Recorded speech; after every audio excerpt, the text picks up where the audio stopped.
Good morning and welcome back to another episode on the Coin Kings channel. I am your host, Down to Crypto TA. Sorry, I got this chart on the IBIT by shares. Just wanted to see what they were looking like. I'm going to come in and give an update on this as the day progresses. Once market opens, I will post something on this. I'm not going to be around here today for market open. Just wanted to see if we were near one of the strikes, which we are. 38. Strike. Okay, so we're probably resolving the downside somewhat a little bit. All right, so here's what I did. Was this? So this is some analysis that I gave to you on Saturday. I did a video and I explained to you two areas of interest for me. One was going to be here at 67,400, and the second one was going to be at 65,440. These two areas. The one that interests me the most is 67,400. And the setup for this depended upon whether or not we get the sweep of the liquidity from the low, or we push out from it with a nice reaction, or if we start closing below it, reclaiming the area and flipping it into support. Very important before taking the entry. That is exactly what I said on the video on Friday. You do not take the entry unless it has been flipped into support. That's it. And to be cautious when it comes to this setup right here, simply because it is much closer to the bottom side of the range, which means the liquidity in here could be taken, and then we could go for more liquidity down below, which is going to be the ascending trend line of the wedge structure. So that is what I covered on Saturday. I explained how I came to this stop loss for this section right here. I also explained what the confluence was here in this section. So a nice little reaction from this low down here. We actually, I'm not sure if we even tapped it. I know we didn't tap the 65,440. We didn't tap that, which is exactly what the entry is, 65,440. We didn't tap that. But two other things that I mentioned, it looks like we may have tapped. So one of those things being what was what I liked about this section was the 1.618. So we did tap the 1.618. That is what I told you. 1.618 was here. So that's why I was interested in this section right here as well. 1.618. Here I told you that I used the 1.272 for the stop loss for the entry here, for the low here, which is the low from the daily time frame, which gave us the breakout of the range.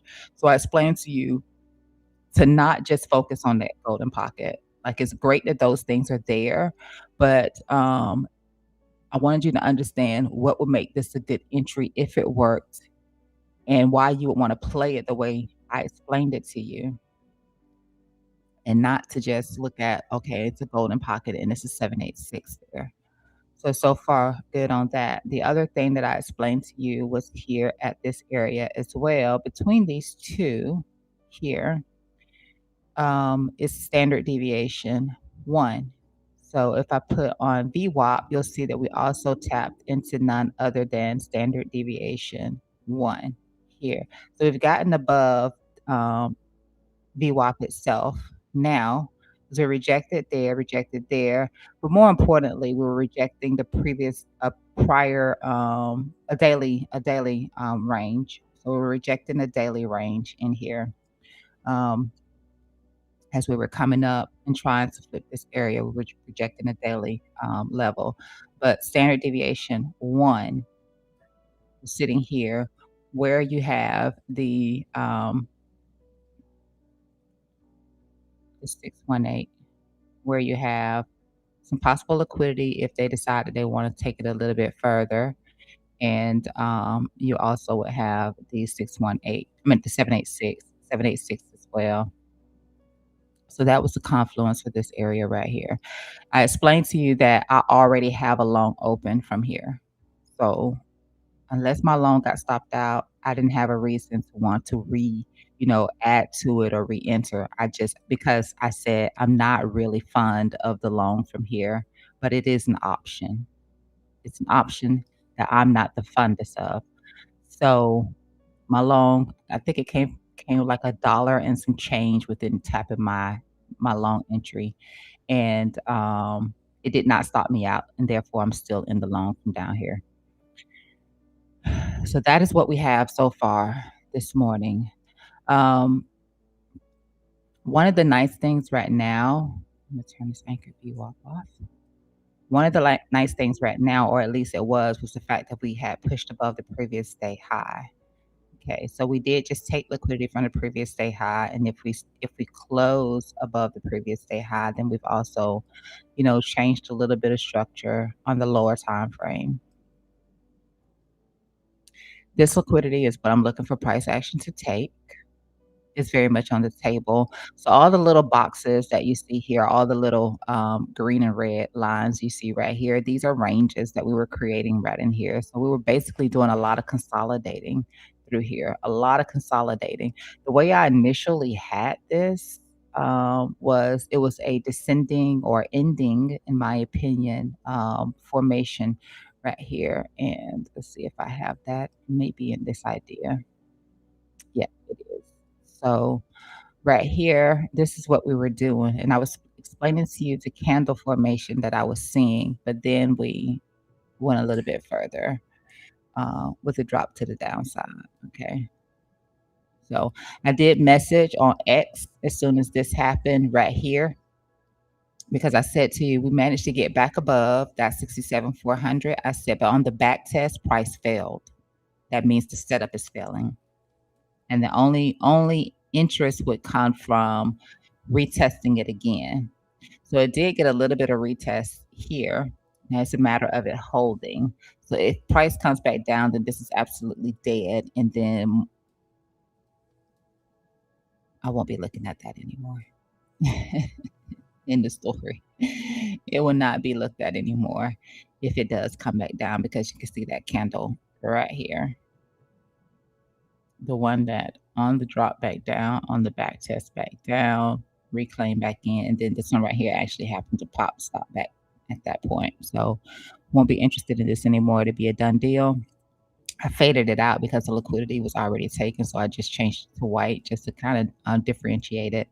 But this liquidity right here is definitely liquidity that could be taken here. And every other place in here where you see it like this, where I'm identifying where you have like multiple boxes right in here, this liquidity in here could be taken too. So my idea was if price action came down into this zone right here or tapped into the entry right here, that I would stop out the trade at this level for this one. For this setup right here, if it had played out the way I wanted it to play out, then it would have been for up here. And I explained I didn't set it to the high. I set it just below that high. I'm going to check a couple of things that I haven't looked at already this morning, but this is what was happening yesterday before prices continued down. I did also explain that it was the weekend. It's the weekend, and liquidity can move markets in either direction. I could not truly form a bias because it's the weekend. It is easy to move price action when liquidity is low, and it is at its lowest on the weekend. So, assuming we know this happened all on Friday, it's from Friday into Sunday. To assume that we know anything right now, we know nothing. Nothing until market opens. And when market opens, then we'll have more details about what price action is really looking to do because you cannot determine that when there's just not enough volume. Period.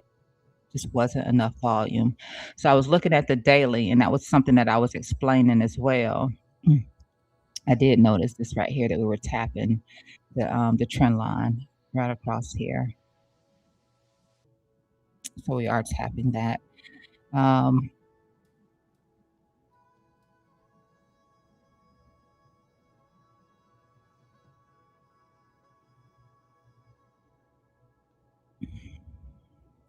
So I was explaining the volume here.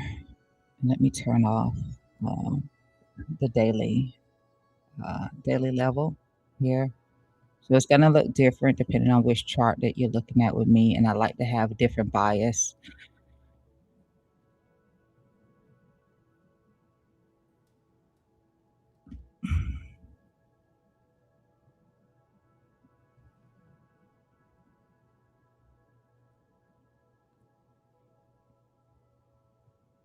All right, so volume throughout any of this that's over here has not been spectacular. But one thing I can identify with volume is that from here to here, we had an increase in volume. So we started to increase that volume. And on this breakout, we had decent volume on this breakout, the break of this range, of this pattern, because we're still in the range. But the break of this pattern, we had decent volume on it. As we're getting the move to the downside, you can see volume declining, declining, declining volume. So like I said, with the weekend and looking at that volume, I cannot draw a bias. I can't say we're going to 50,000. I can't say we're going to 30 something $1,000s. I can't even look at the weekly candle and call it anything. You can't call that weekly candle anything. I've seen some videos and I've seen people talking about the weekly candle. That candle by itself is nothing. You don't just take a candle and think you know anything about what's happening with the candle by itself. Volume matters, and where that candle is sitting within the trend matters.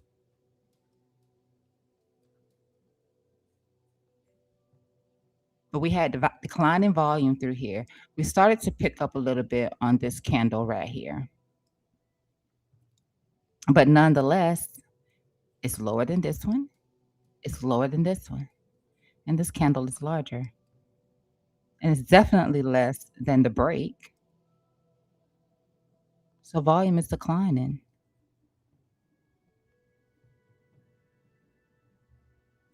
I know today is False Move Monday.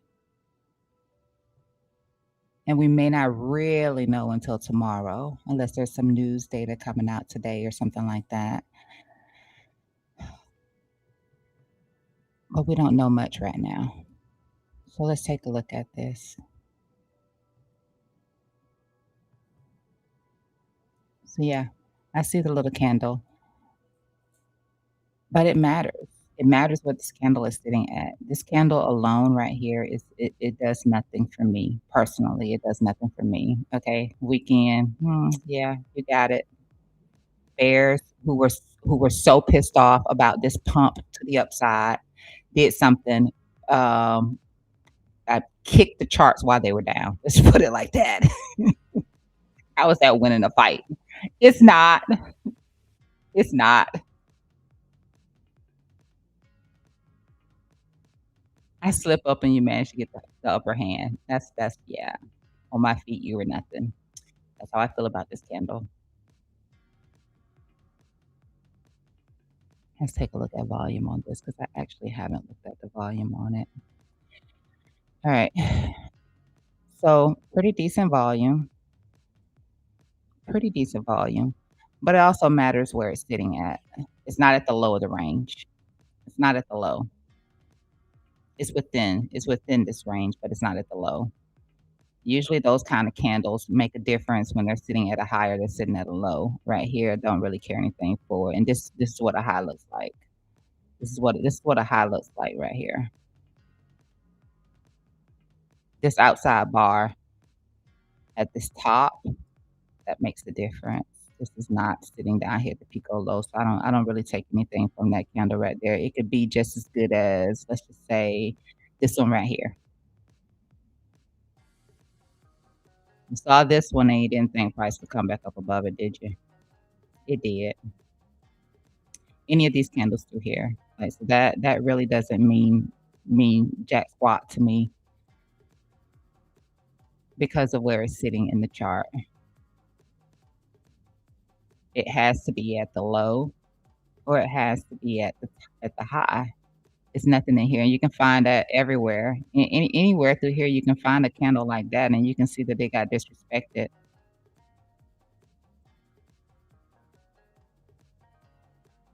It's more than the candle. We're moving forward.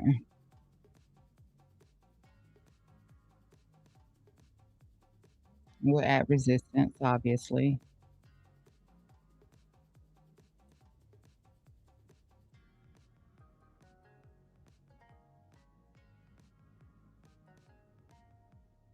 These are the worst 2 fibs, period.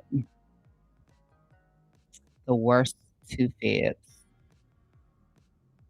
This golden pocket and this 786, they're awful.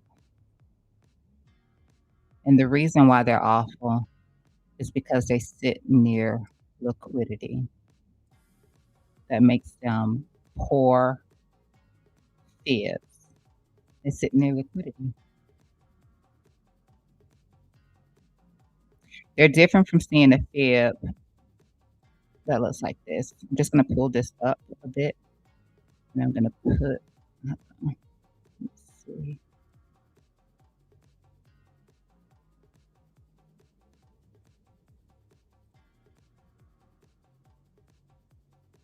It's different from seeing a fib that sits where at a previous high.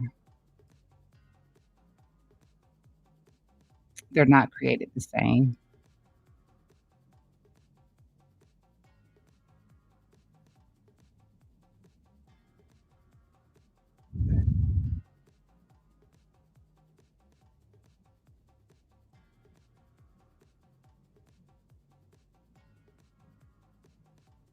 So there's really nothing I like about any of this, but I'm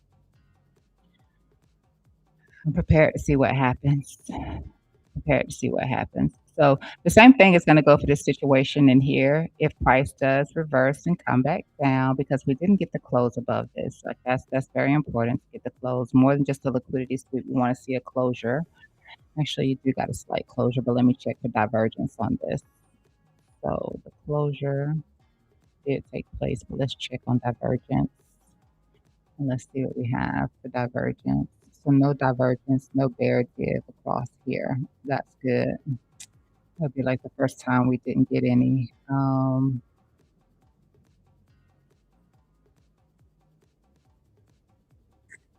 Did get a little bit extended here. It's showing that we're only really consolidating right now. I don't see anything that would suggest otherwise. Um,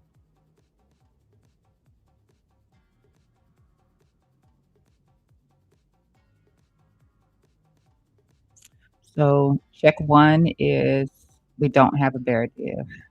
Cool. Check two would be did we close above the previous high? We did not. Um, we also want to look at the volume in here and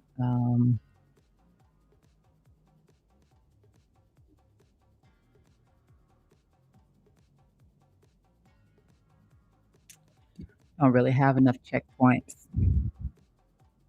So this would be it right here. What happens right in here will determine if we're coming down for this, in my opinion. In my opinion. So with this situation right here, because that 786, if that's something that you're waiting on or looking forward to, or if you draw your fibs some other kind of way, um, liquidity, say it takes liquidity, loses the range, you want to see it reclaim and flip the range into support before you even consider taking an entry. Because the same thing I said to you over here, if we start closing below here, the problem is going to be if price comes back and it starts to reject. And you can see how it rejected through here. You can see it better if I move down to another time frame. You can see how when we started to close below here, we started to reject. That's why I said don't take the entry like that. Don't take the entry off of the 1.272. Don't do that. Take the entry off of the reclaim above the range and being able to flip it back into support. Only take it based on that, because otherwise you'll be facing rejections trying to come back in. Same thing for here. If it happens, we come down, we wanna see it, reclaim, and treat this as support. Otherwise, like I said, you're at resistance. If you're bearish and you want to short, then that would be your short entry since we didn't get the close above here, which is crucial. We need that closure above here, that previous day high.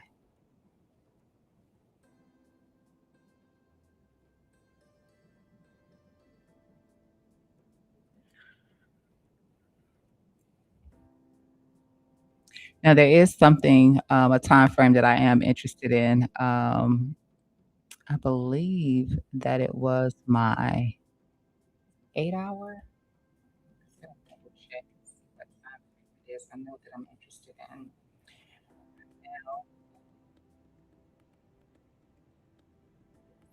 It's the 8 hour time frame that I'm interested in. I see something on the 8 hour that I really like. Now, I did notice over the weekend some things here on the 1 hour time frame when I look at my QTD. I noticed, I noticed it did get a rise in the cloud. I did notice that, which is bearish. I did notice it.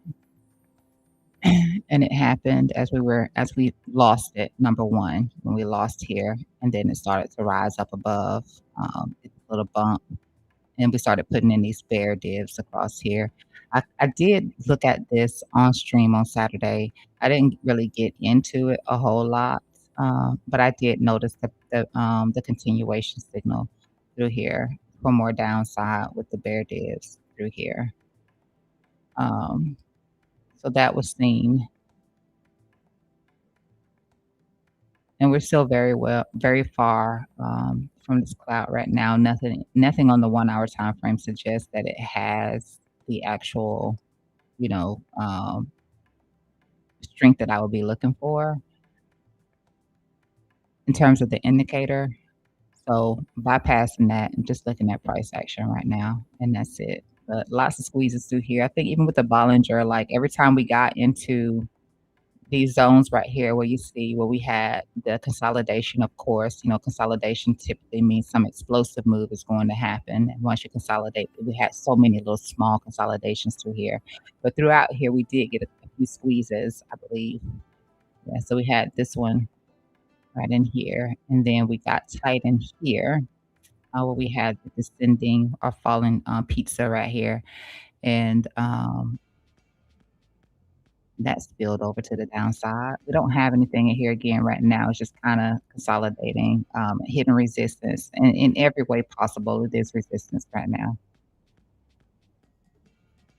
In every way possible.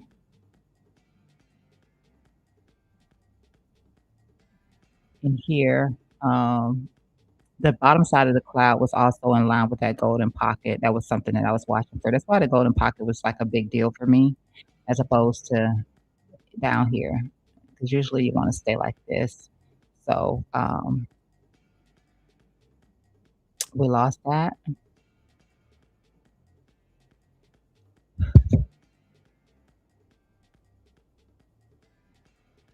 We lost that. But the 8 hour, I'm liking this 8 hour.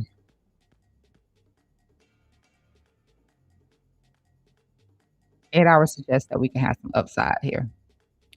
Um, may not be immediately, because it's still it hasn't confirmed just yet. But the 8 hour does suggest that we're going to get another break to the upside.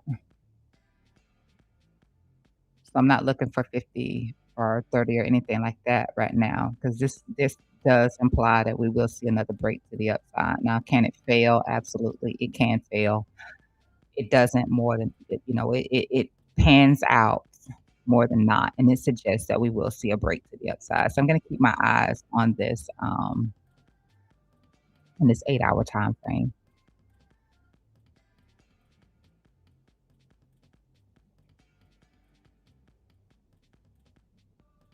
I think from the 8 hour time frame up, we may have done like a engulfing candle right here.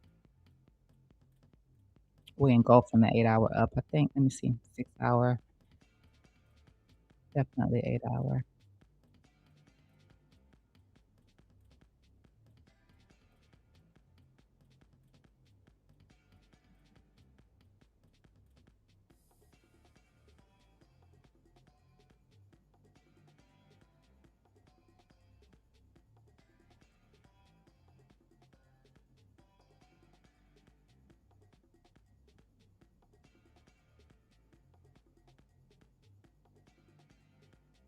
It's just the 8-hour vibes that I have.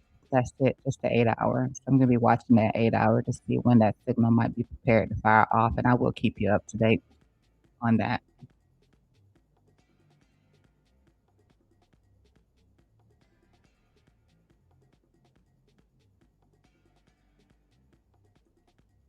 And here's a prime example of where it did fail. And I don't see this too often where it fails, but it did fail right here on this 4-hour. Back over here, it failed right there. And then it fired it off again right in here. And it managed to hold up that time. And that happened to be the push that broke us out of the triangle formation. But it did fail right here. It never confirmed over here. So I'm waiting on that confirmation. Um, so there's no premature ideas behind it. But yeah, it definitely failed right here. So that's a good example.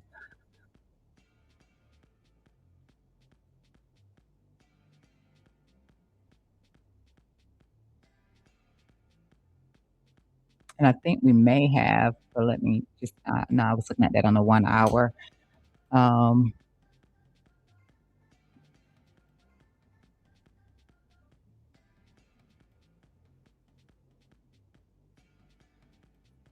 yeah, ribbons did flip again.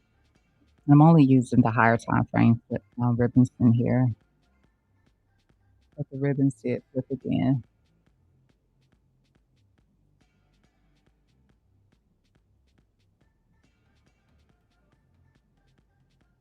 So there you have your 400, 200, 120. Lots of resistance in here. Previous day high, the descending trend line from the wedge, your EMA ribbon. Short if you must. Short if you must. If you're bearish, that was your short entry right there.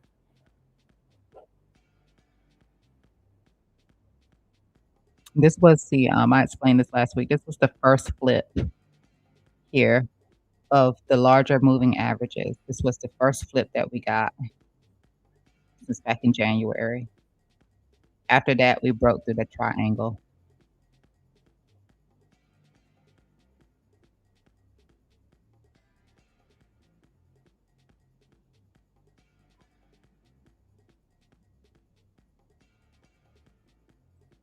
So now we flipped it again. And I promise you that was the first flip that we got since back in January. You'll see all through here, there was never a flip of these large moving averages. There wasn't one until then. And then we broke through that triangle. No flip until right here. That was back in January.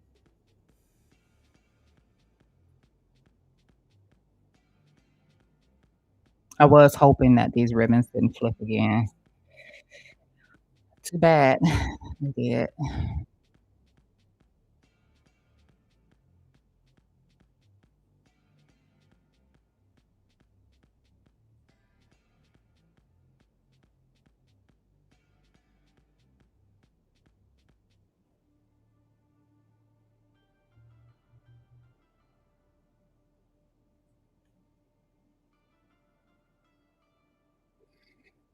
Hmm.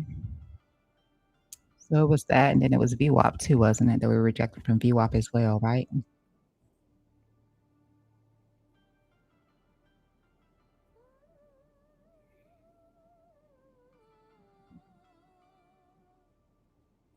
Hmm.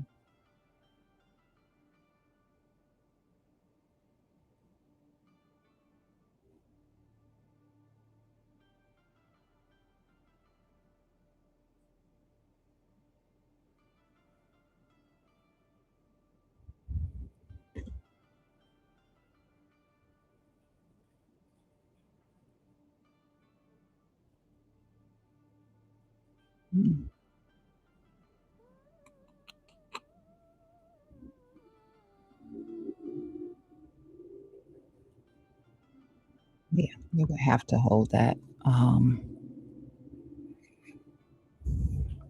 it would have to hold here.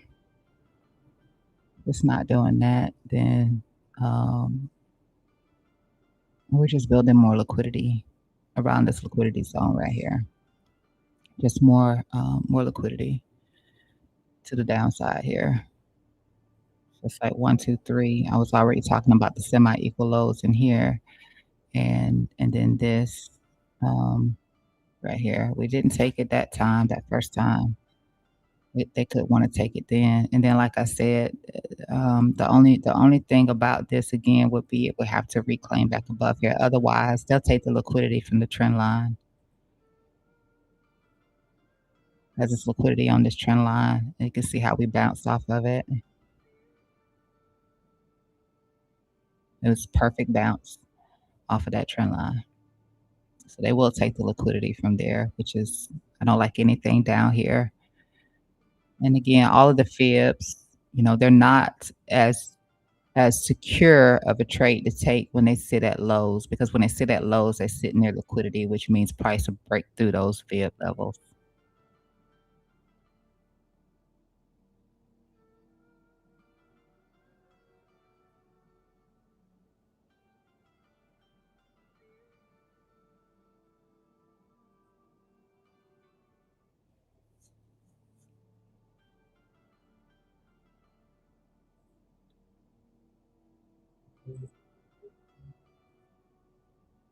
So I encourage you to not do just think that just because it comes down, if it does, where are those fibs at? If it does, and I did a cluster.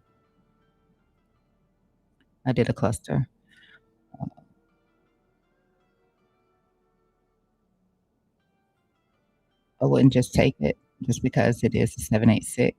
Again, when it sits at liquidity, that means price can break through the fibs. It can run through the fib for the liquidity. Just like in here, like there was when I talked about the liquidity right here being taken, and I said that the golden pocket is here, but they'll take that liquidity because we built up liquidity on that drop right there. They'll take the liquidity. So the fib, don't take it just because of that.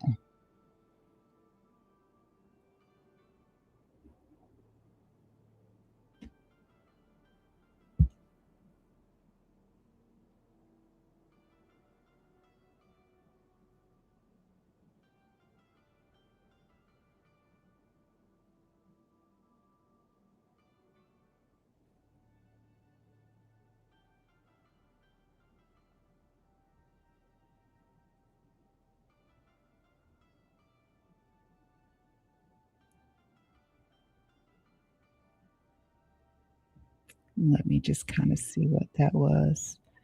If I draw it off of, mm, I might have to move this around a little bit. I don't think that there's a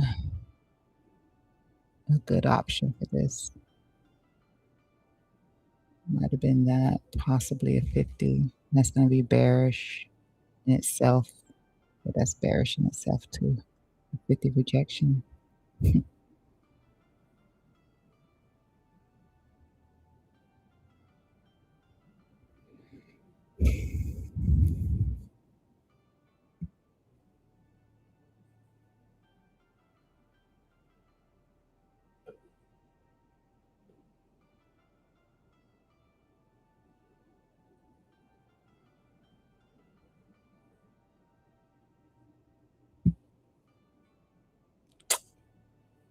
See candlestick formation.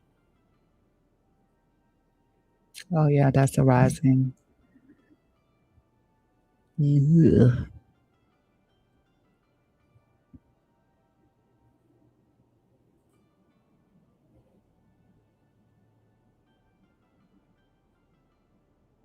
I don't see it though. I need to go back and see if I see it, but that is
Let me just make sure I'm right.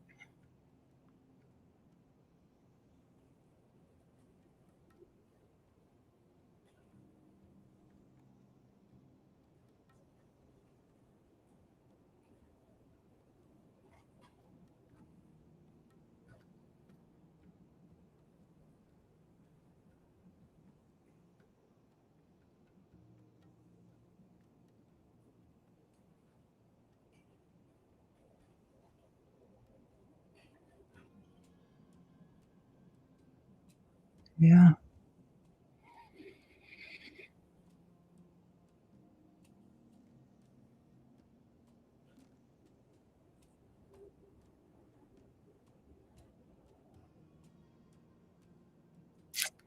Yep. That is what that is.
Mm.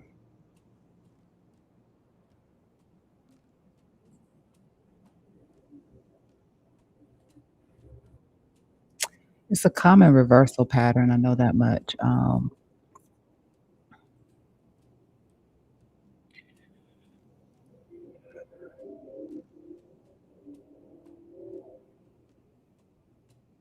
It is a common reversal pattern when you have that.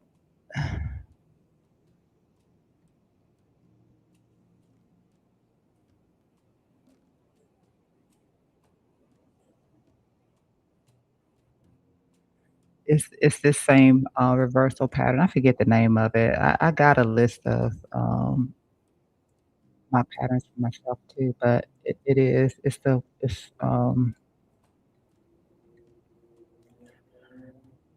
see right here? It's very common. It's a reversal pattern. Imma have to name my own stuff so I remember it, but yeah, those 3.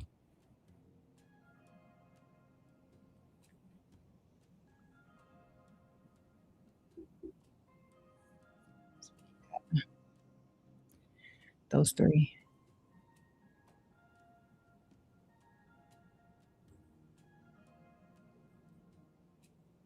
Mm.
I guess it's goodbye to this.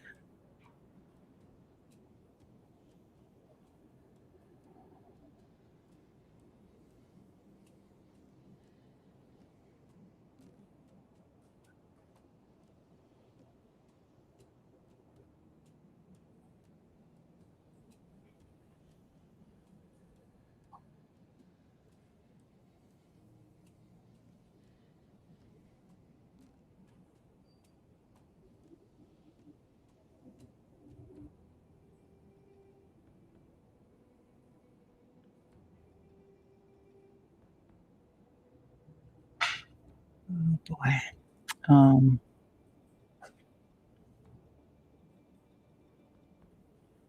guess I'm just gonna watch and see from here if we are gonna come down here and take the liquidity from here, if we're gonna run over and take that. But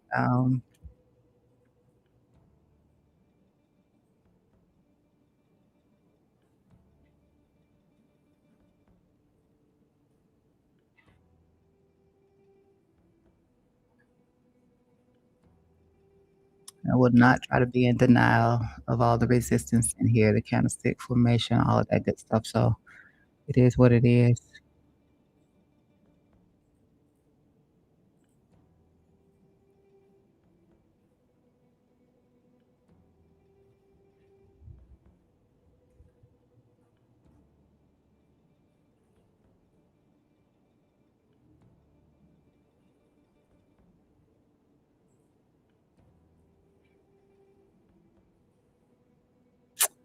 I just want to see if I could find. I hate trying to learn terminology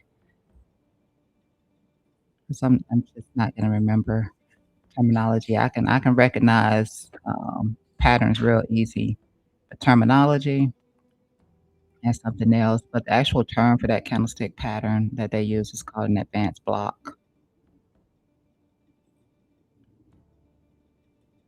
Let's see.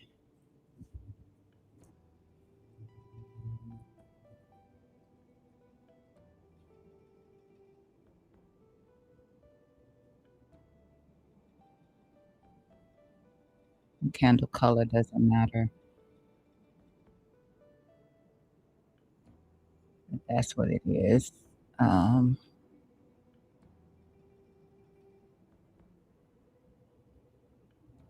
that's it right there.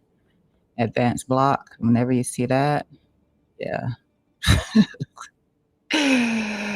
Whenever you see that, so it's a it's a continuation is what they consider it to be. I say it's a reversal formation also, but that's what it is. Advanced block is when you see those three like that.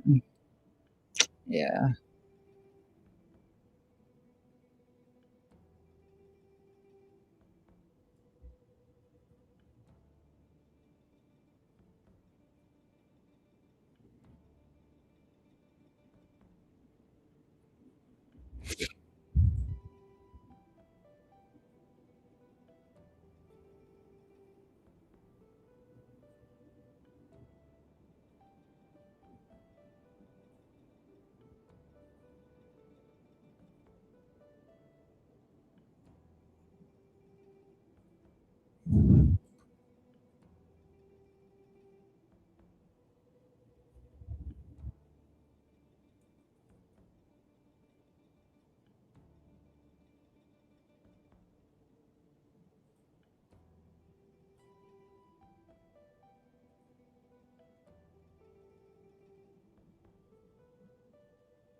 Volume on the 15-minute confirms the pattern with the decline in volume through here.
Alright, we're just stalling out right now. I don't think that we were actually on anything relevant. Um, no.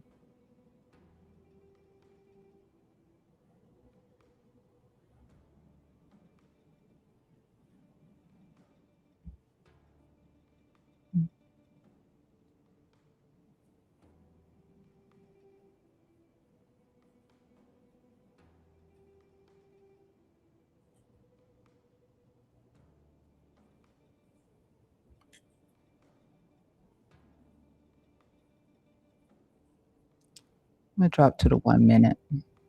These little three right here, that head and shoulder.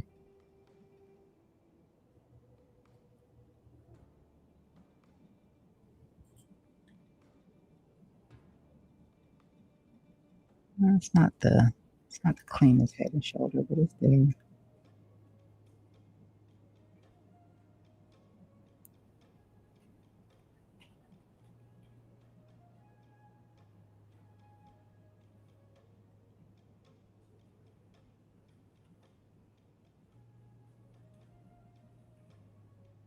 Uh,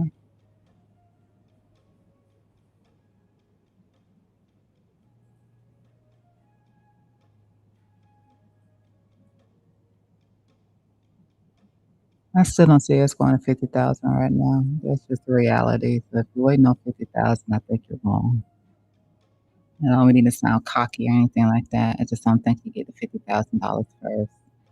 I think you get another bounce first.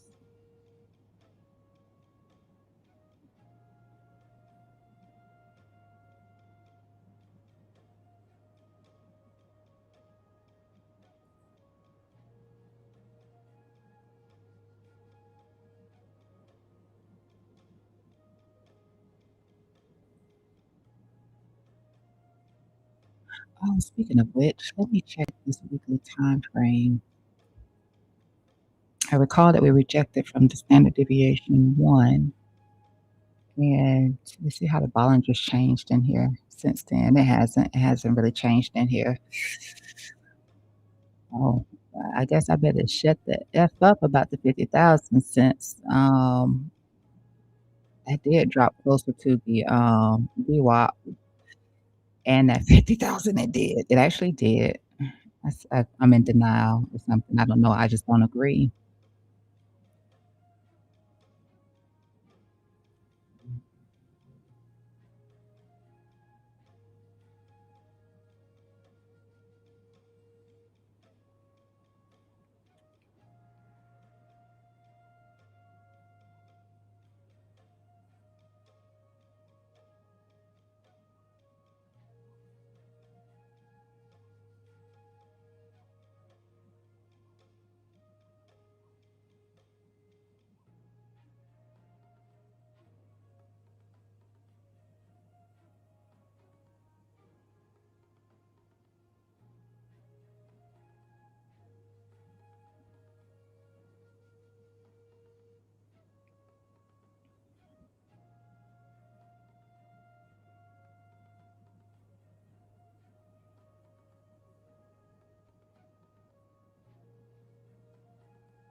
Hmm.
That was my only hope last night.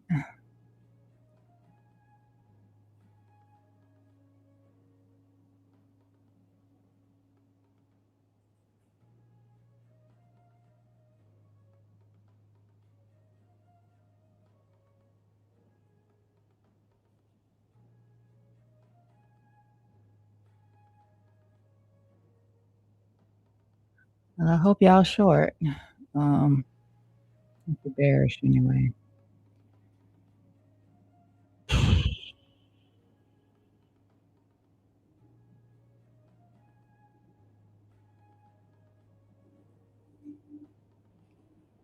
Probably should have taken more profit off of that loan just in case. Yeah, I've only locked in one time.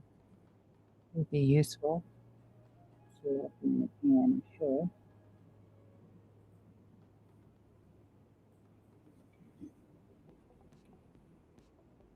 I will lock in once more.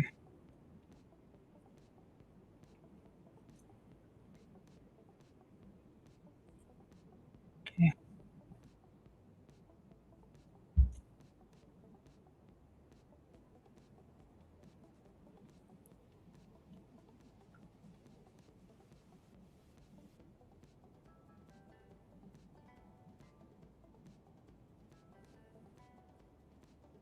Come on, Bitcoin, whatever you're gonna do, please just get it done.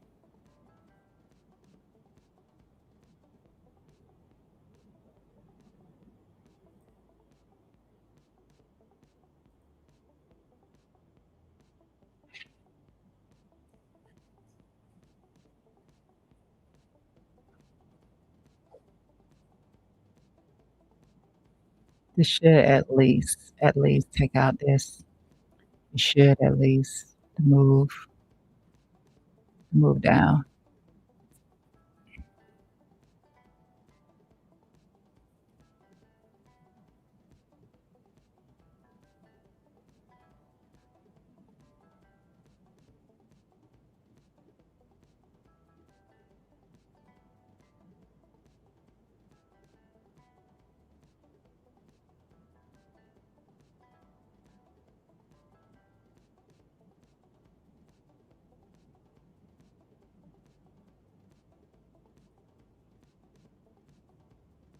It's coming down. Come on.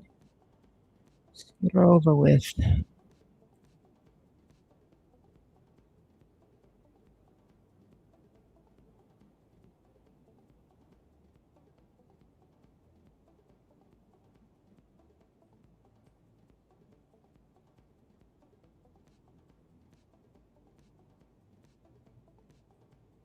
It's 4 hour. Okay, we got how much time left?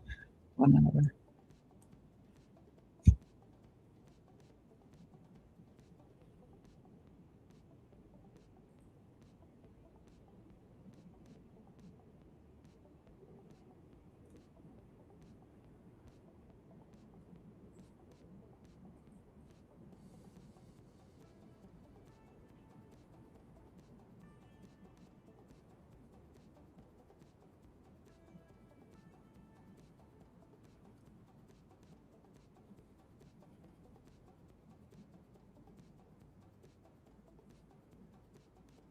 I don't think there's anything holding us up right here.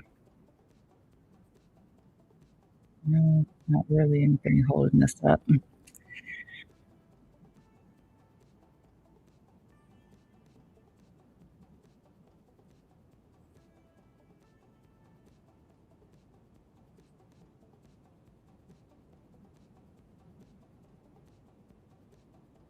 So again, if you are short, I would expect the price to at least come down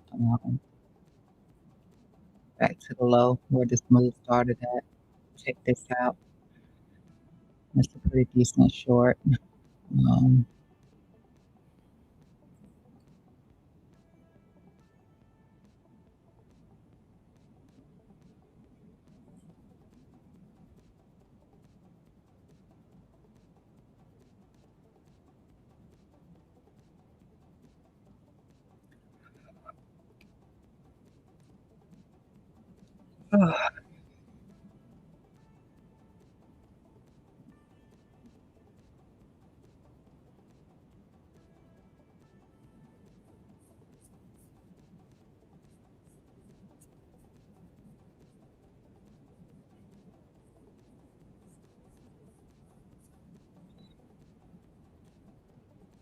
Then maybe I can finally delete this because it's been the biggest upset so far.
Being that there's an hour left on the 4-hour candle, it can still range within the pattern formation. Um, but I would set a stop just above this peak right here. Actually, I would just set it, yeah, just above here, just in case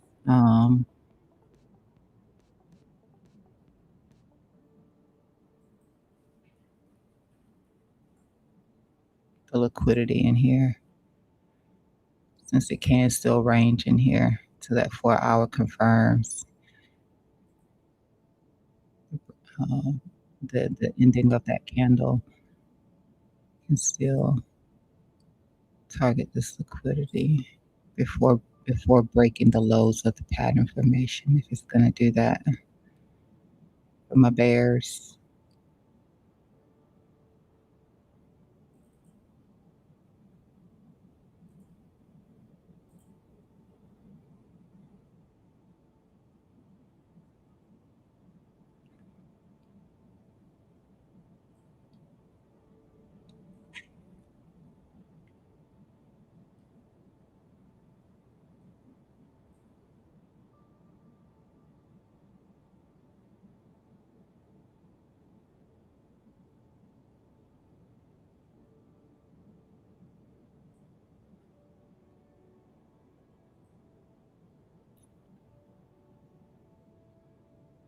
We took the equals from here,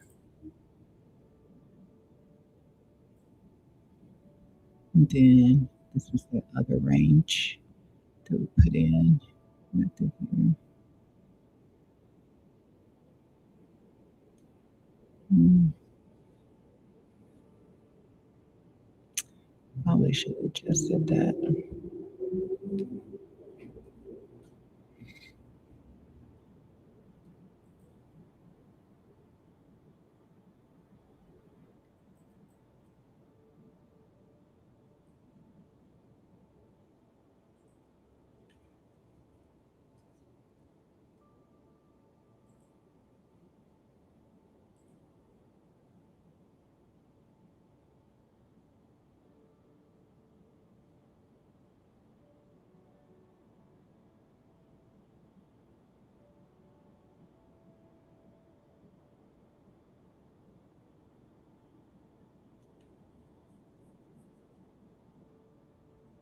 All right, let me take a look at something else. Let me take a look at Ethereum to see how it's doing. I didn't plan on it. Just wanted to give an update on Bitcoin for this morning. Let me take a look at Ethereum.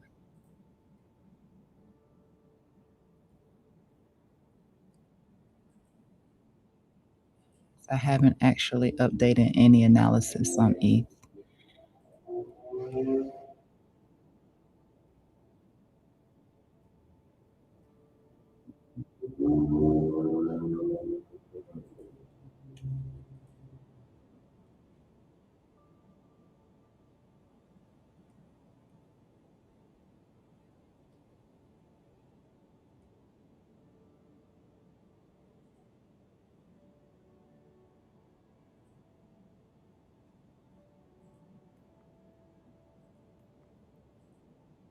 Let me grab something.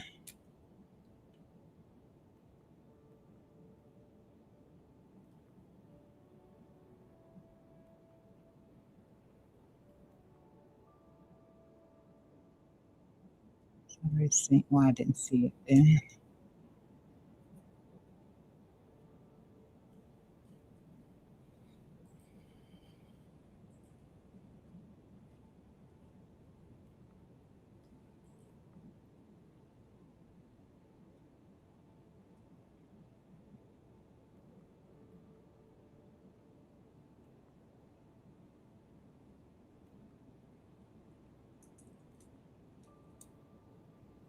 Let's see that in here.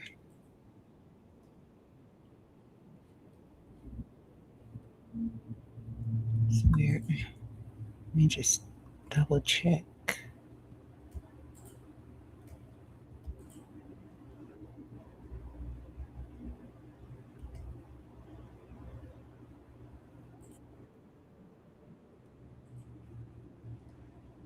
All right, I got it now.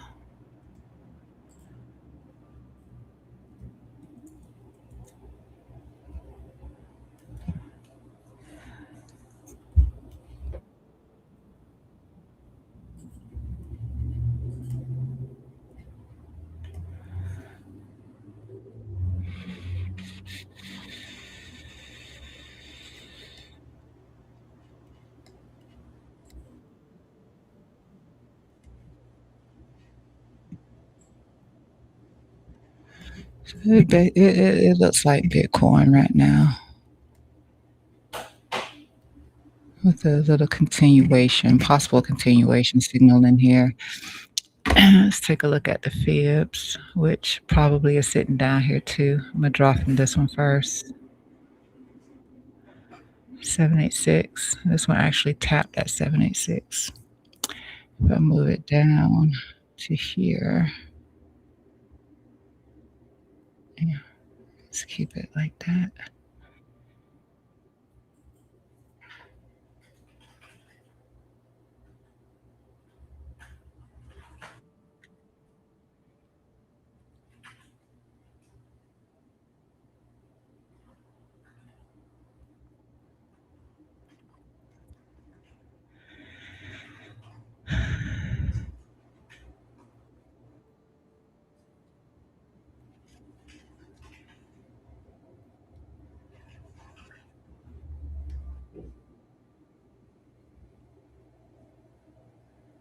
A little bit off.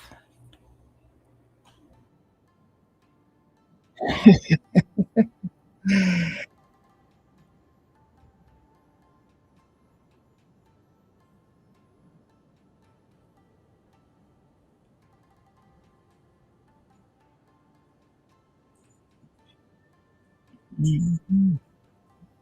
Where is this ish going? That is the question of questions.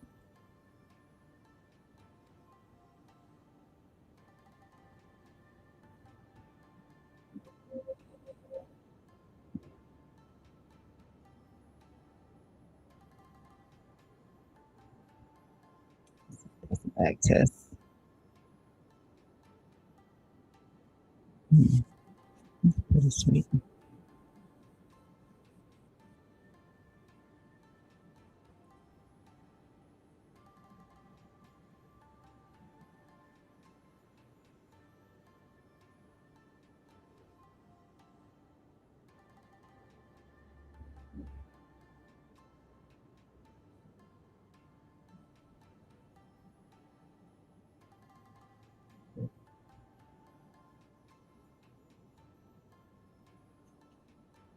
Positive RSI. Mm, I do know, and I forgot about this too. I know on Bitcoin on that 1 hour, we did put in a bull div on that dip that we did get down there to that 1.618. But I mean, that can be easily played out at this point, especially with the bearish continuation pattern. Um,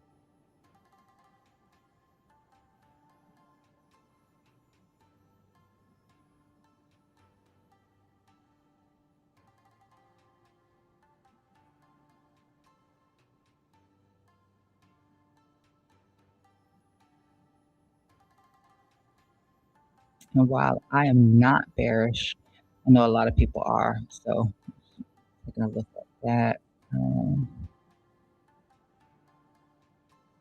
Anything in here?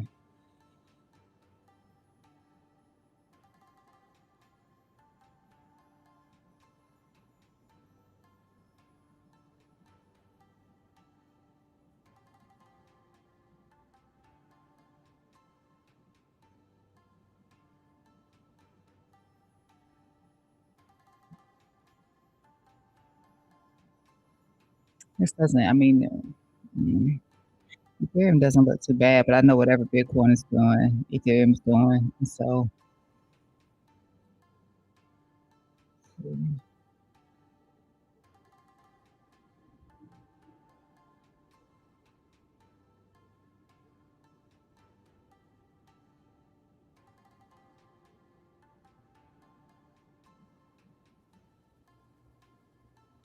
I check the same things I checked on Bitcoin. I check VWAP on this just to see. I'll put it on this low. No, I'll put it on this low. What's this low? That's low.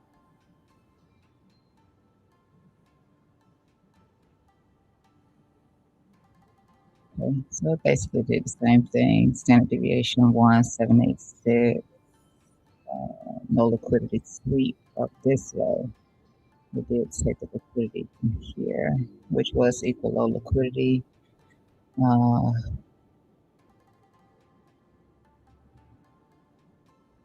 VWAP projection.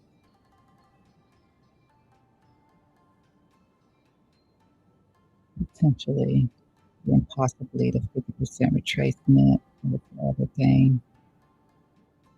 If that's the case in here, I'll take this away now. I'll take away VWAP. I'm going to delete that top line.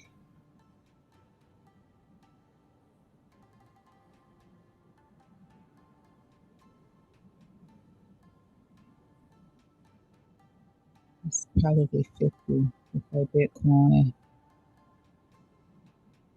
No, it's not. It's actually a golden pocket if I do it from there.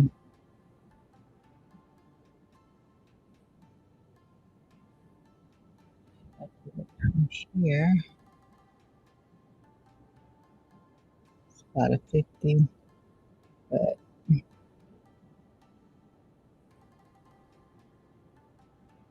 let's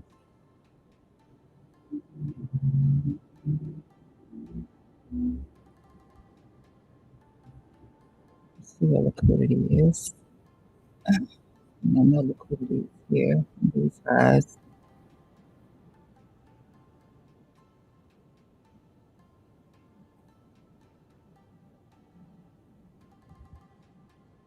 No, I just don't feel bearish right here.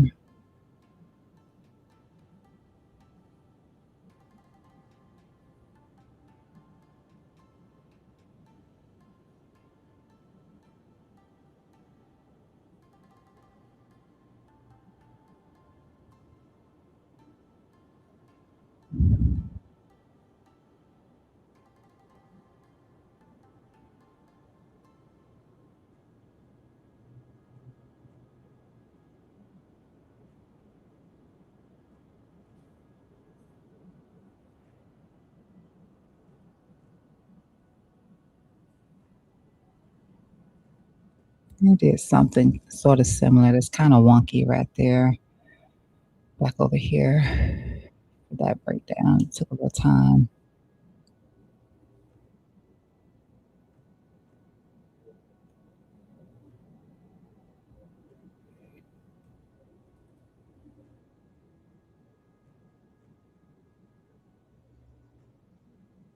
Bear deal. A bear deal off that high as well. I mean, I look forward to do exactly what Bitcoin just is. I mean, is showing. So they'll probably take the liquidity from this trend line right here, which means it should come back down here and sweep this out if the bearish formation plays out. So that's the start of a potential move down. We've stayed within this block right here. I like to look at the top, which is 2066 at 75, and then the low for support is 1794.81. So 1795 basically is going to be support down here at the lows, which is also where you have that lower trend line at for a move on Ethereum. If we're going to get bearish today, then this is where I'll be looking at. I'll be looking at that low to see if that low will hold that support. If price action happens to drop far enough to take the liquidity from that trend line. Otherwise, I'd be looking for the liquidity through here to be taken just below that 786.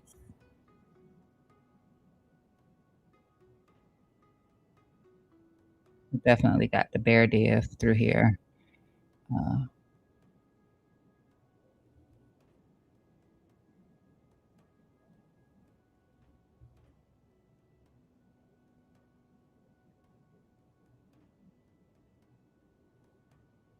Some good liquidity down here to be taken, just like with Bitcoin, like I said. So this liquidity in here is up for grabs. Now that we've added to that, as opposed to just that. So now it's this.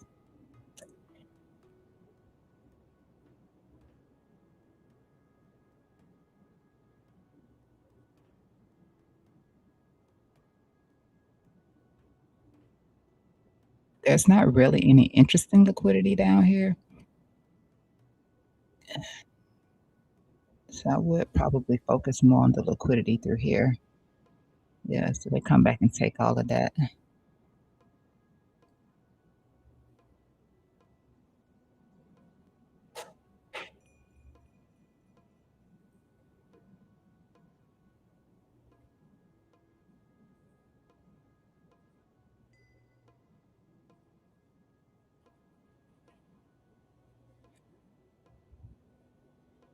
Then I'll take a look at take a look at the heat map and see where that sits at for Ethereum also. But it would be taking out what's below that 786. Put this back on Biddy for a sec. Let me see.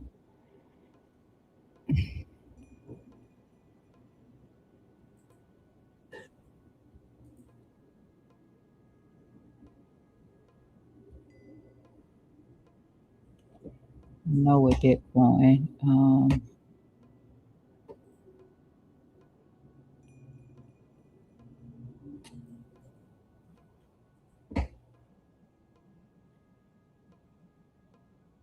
I know with Bitcoin exactly where I just expressed and where I've had this at all weekend. That same liquidity is sitting. Yeah, that's that same liquidity that I've already had marked out. So I believe that will be the target. And my only thing again is going to be, do they want to go for more of the liquidity at that trend line down there? That's going to be the crappy thing. But if we break below, if we take the liquidity below that zone that I have, but we manage to get a sharp reaction, which means that we bounce back up above it, then that could be a low being put in right there. If we trade below it, then you don't want to touch it until we can actually flip it into support and then be ready to kill it if it fails. Just like that one right now, looking like it's about to fail. Let's take a look at Ethereum's.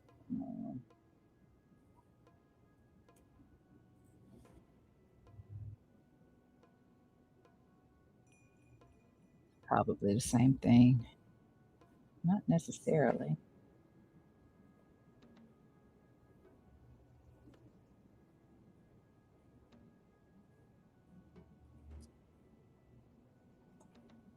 Move for a 15-minute chart.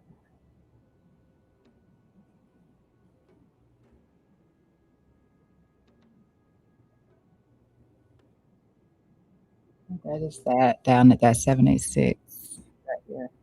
So that's 786 there. That's the trend line we're breaking right through here.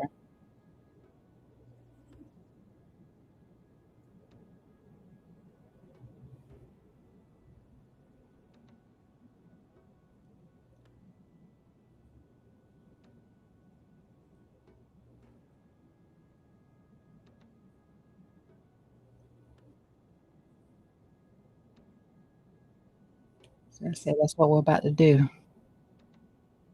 Put this back on BTC.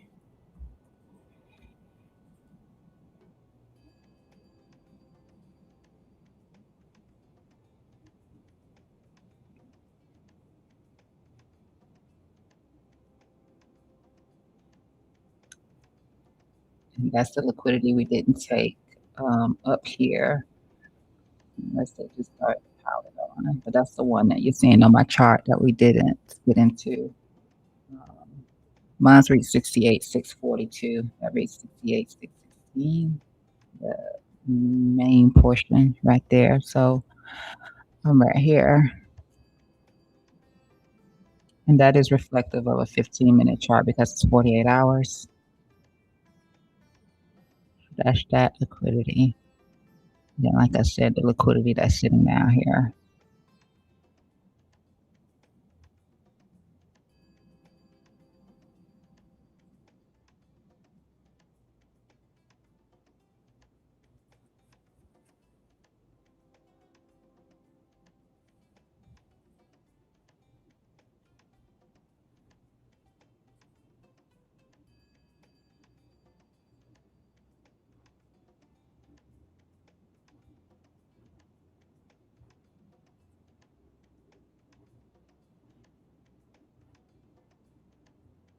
So I'm sidelined right now with the short and the long I was already holding until one of them gets taken out, which more than likely my short will be the thing that gets taken out. Like I said, it just kind of missed me by a dollar and some change when they did this drop.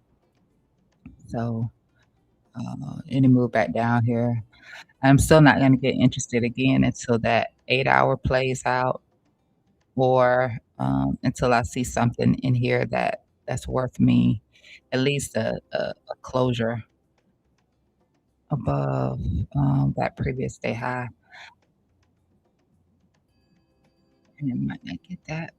Um, so the chart doesn't look good enough for me to want to do anything extra personally.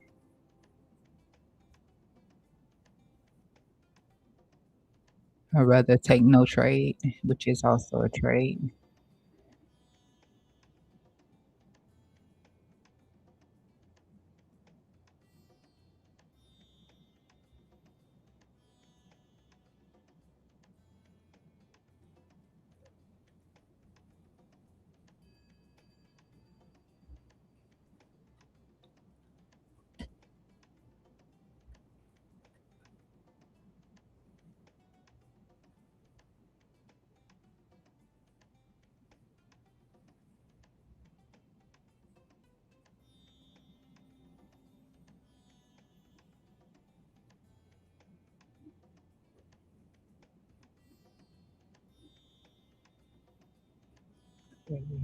Seven 35.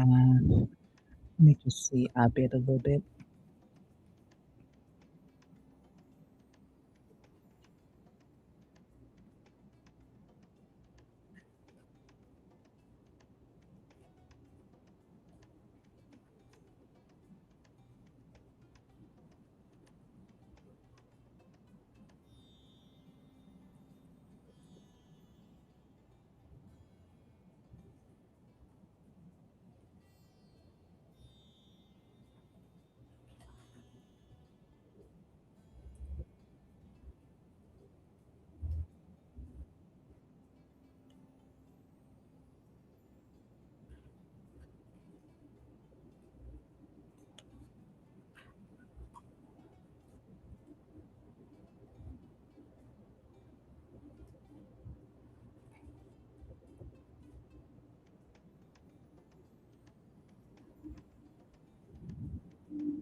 last momentum.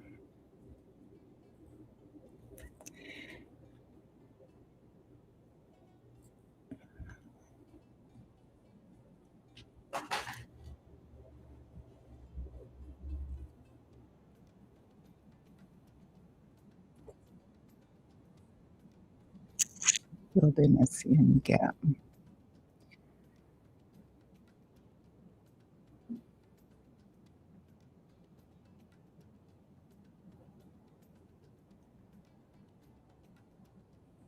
That's nothing else. We've already filled that in.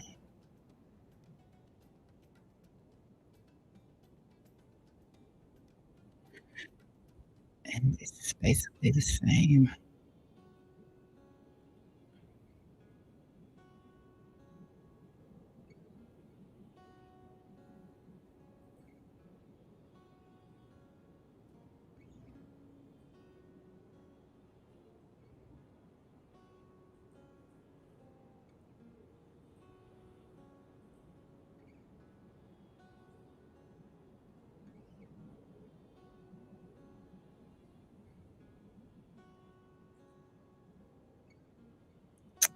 It's pretty common.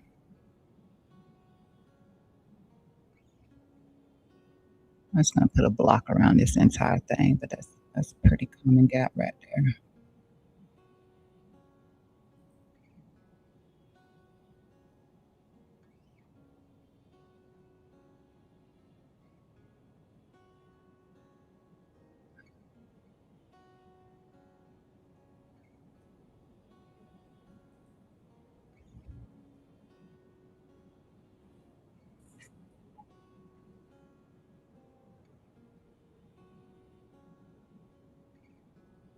Really looking at what's in the center.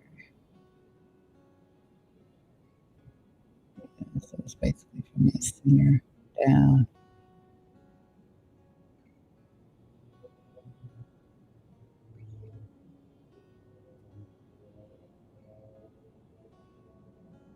I can see if this gap wants to hold.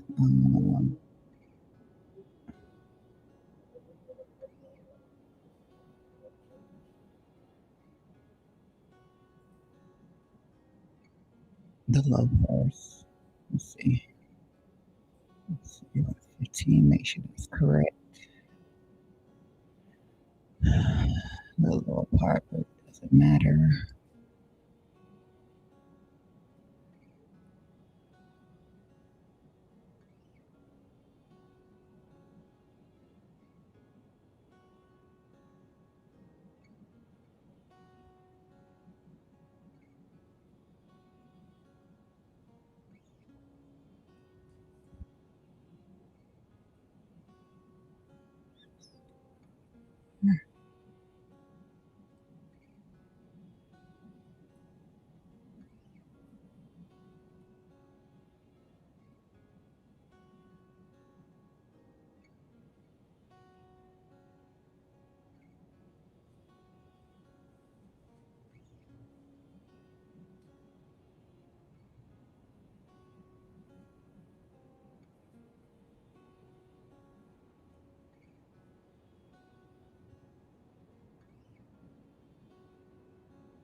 Anyway, that's gonna be what I'm watching for today.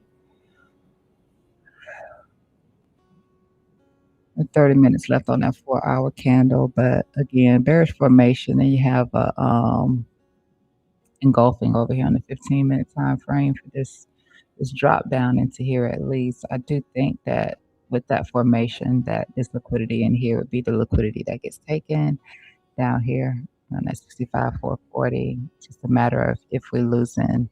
I don't feel, we've disrespected this enough times. Uh, my view is from a 1 hour. So if you are doing this, make sure it's being done from a 1 hour so you don't get chopped up on the lower time frame.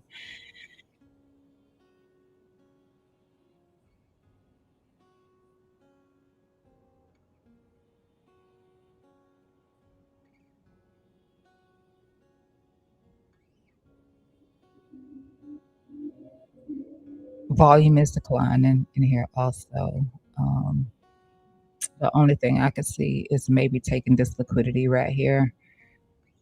But aside from that, yeah, it looks more like they do take the liquidity in here at that point. A lot changes for the market altogether for Bitcoin. Today is Monday. Any data today? I just don't fully trust the weekend move.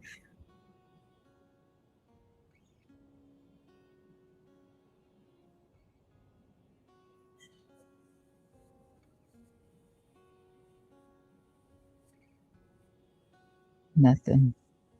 Hmm.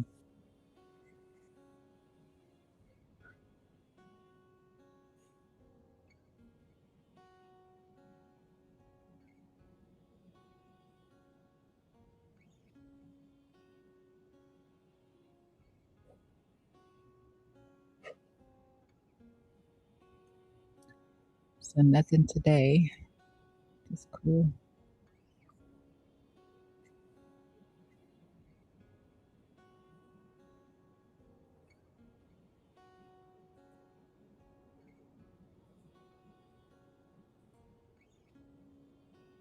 Okay, this music is getting on my nerves too.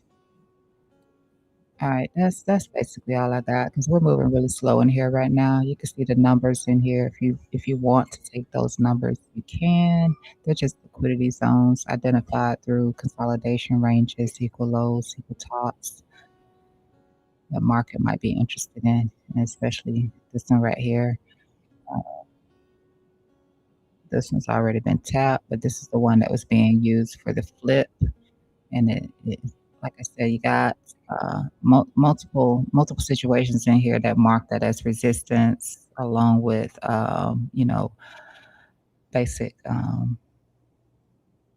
Japanese candlestick formation and all that good stuff. Uh,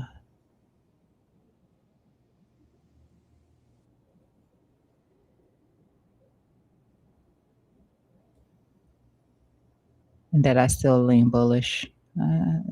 It sounds stupid. Obviously, it sounds stupid, but I like the 8-hour time frame. I think the 8-hour time frame will eventually give something, even if it's not saying they're doing it right now because it's not confirmed. It's not confirmed, but it does suggest that there will be another swing to the upside. Um, like I said, it could be that we just did all of this because there was not enough liquidity in the market. And bears were really upset about that move to the upside, but it was a legit move to the upside. I don't think anybody can argue that. You can look at the volume from all the time frames, and it legitimately broke through there, like legitimately.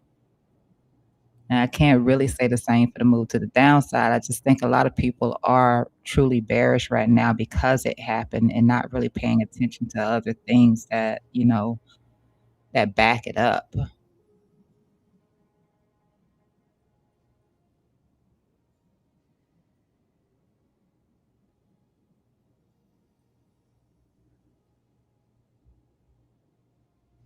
But I'm sidelined for now. I'm sidelined and I'll let the market let me know when it's gonna be a good time to get in here. We're still just sideways right now. We're still just sideways. No rush.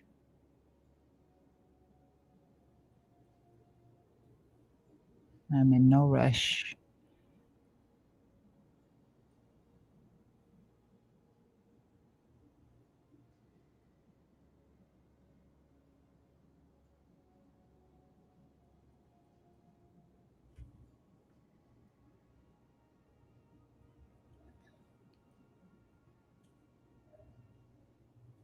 Yeah. It's better to just sit your behind out of it.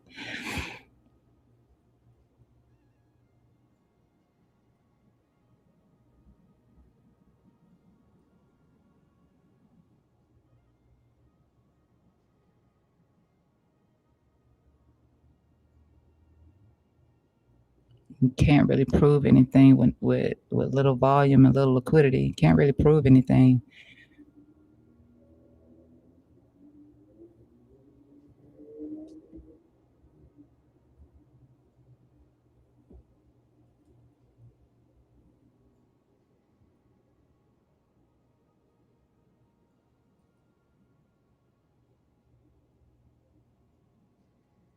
Now, I will update on X.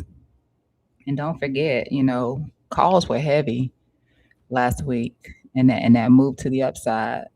Calls were heavy. Calls will probably be heavy again. It was just Friday expiration. I explained that too. That with expirations on Friday and having such a large amount of calls, that when they start closing out, that helps with this. But from the data that I can see, I mean, nothing's truly updated right now, but that can be the same situation where we back call heavy. That's why I kept looking at that IBIT. I know that 38, even if it's just doing that, it can pop from there. It's basically been using that 38 a lot. Like 38 has just been 38.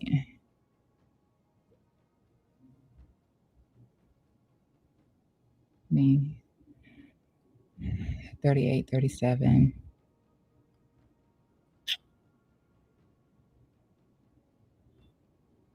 Been heavy concentration.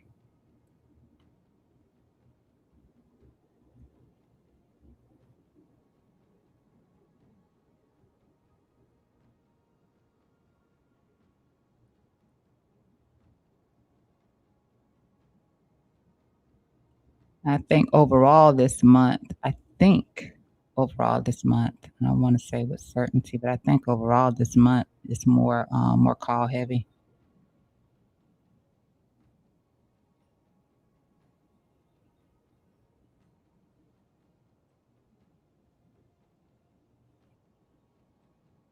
And there is a chance there's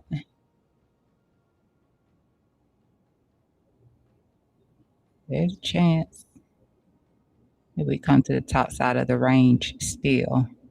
And that 8 hour might be the thing that's going to lead us there whenever it confirms. And if it confirms, that'll be the thing that'll lead us there to this top side of the range, which is from the weekly. So I'm going to keep my bullish bias. I can't do anything with the market right now, personally. But this right here,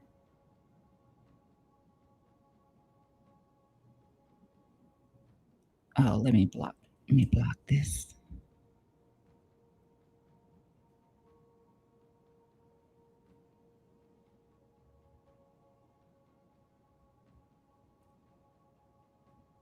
So I can see this. But this is, what note did I put in here? Okay, yeah, just that that's the larger range. Um, we're still just in the range. We broke this triangle, but we're still just in this range, which is the weekly. And this is the top side of the chart. Oh, speaking of which, USDT dominance. Need that, right? Oh, jeez. Did anybody see the VIX this morning?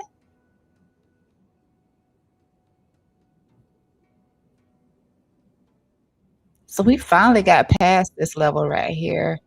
I mean, we even bopped through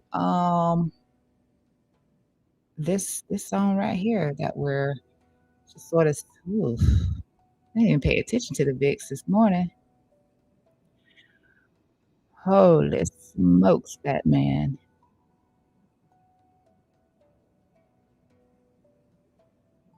Hey, VIX keep pushing. I stopped out right here. I think the rest of this is kind of like the wiki area. Outside of that, I tried to avoid that. The wicks.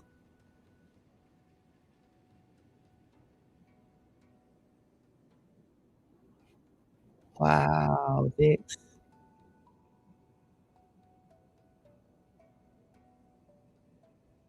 Mm.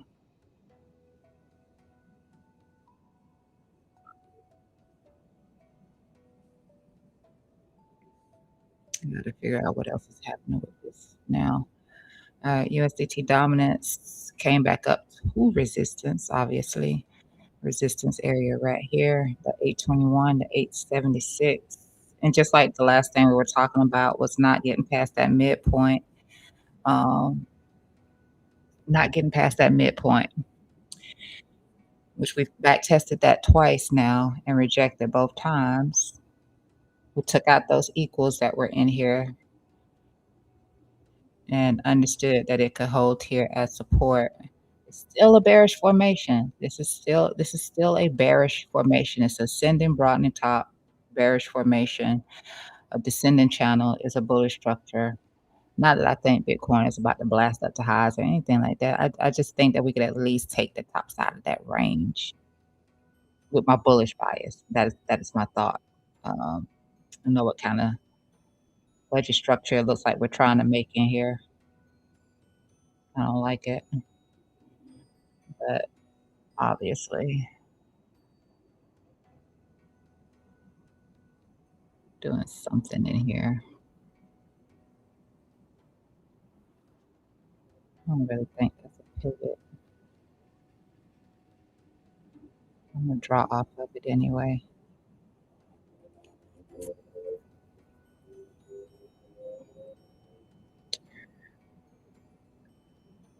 Let me see what that looks like with the Bollinger if we are tightening right here. It's a little different.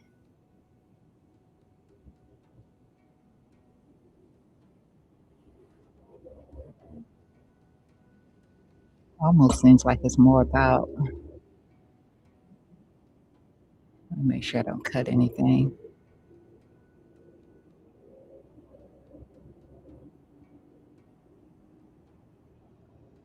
Not exactly even that.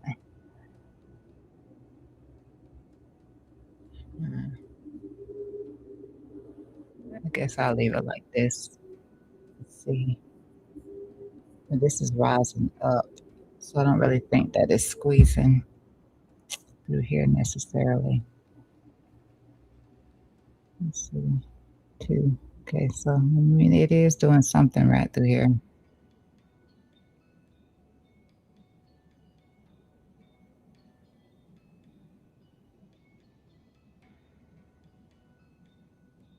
What they're trying to do.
I don't feel bullish on this though, and I don't really see anything that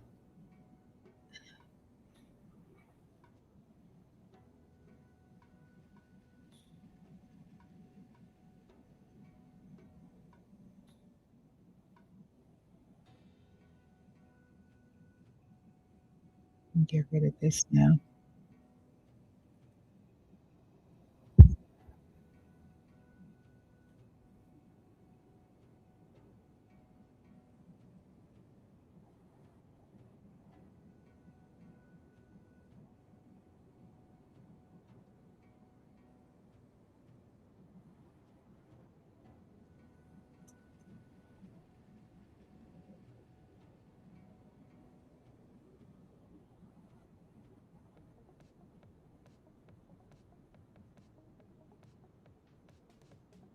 I don't know.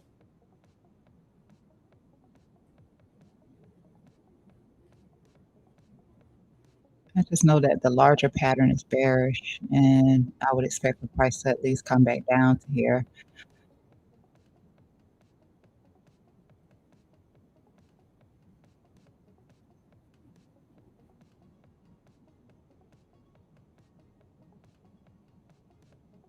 I don't really feel bullish on this. It's here though, so you may not want to dismiss it because it is here. It makes me want to look back at Bitcoin on the daily inverse. Uh, let's see.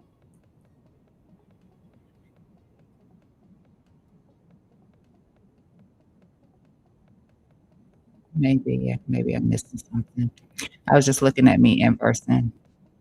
If I inverse this a bit to USDT dominance, then I would do this right here, probably, right? Let me move it for now. I'll probably do that. Correct.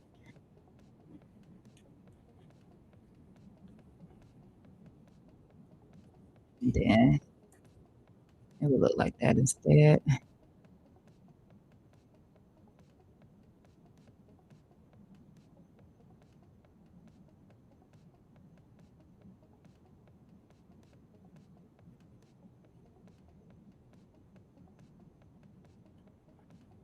Oh,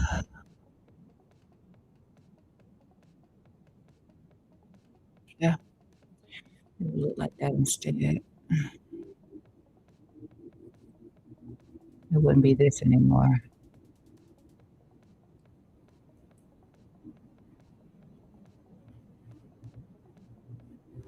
Even though we're tapping it,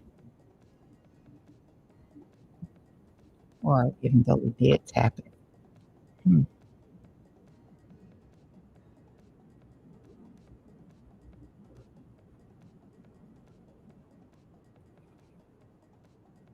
I'm gonna shade it instead of deleting it. Just shade it.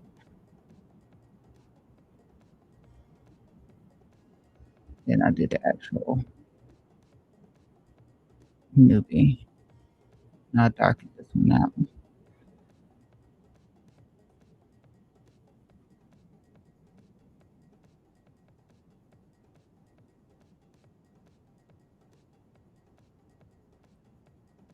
That's already happened.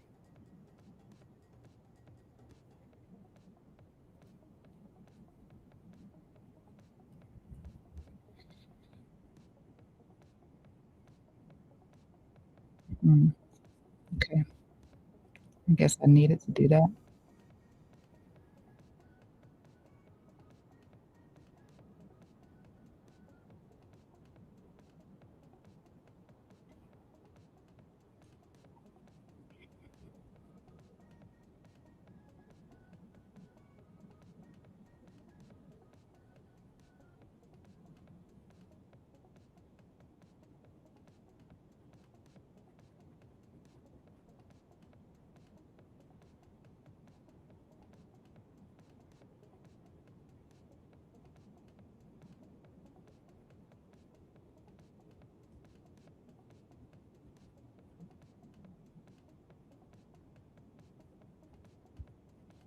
Mm.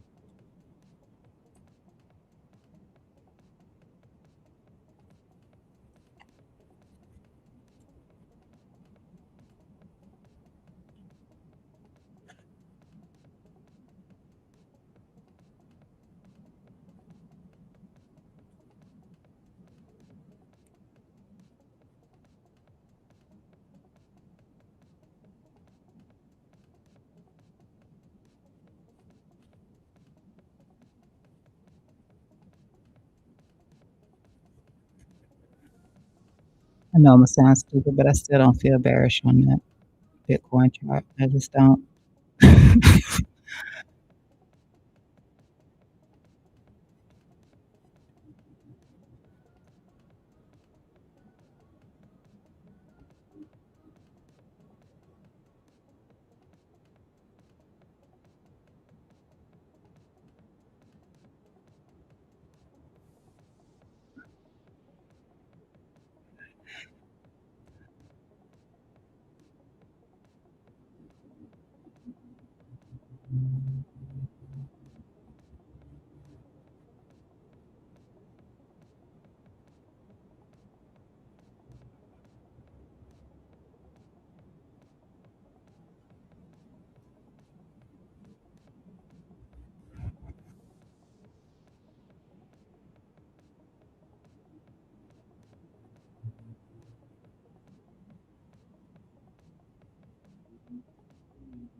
Mm,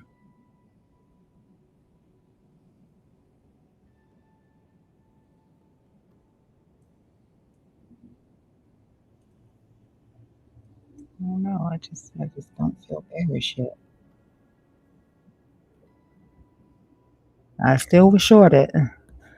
Um, if it came back up here, but and the stars align, but I just don't feel overly bearish.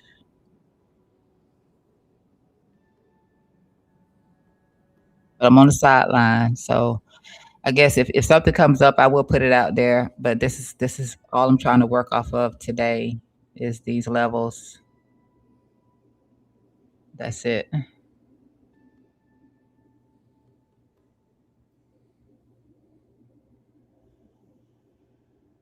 If we change market structure,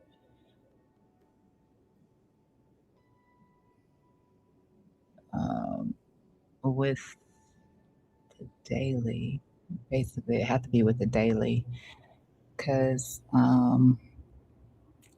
previous day high. Got so many hours in the day though.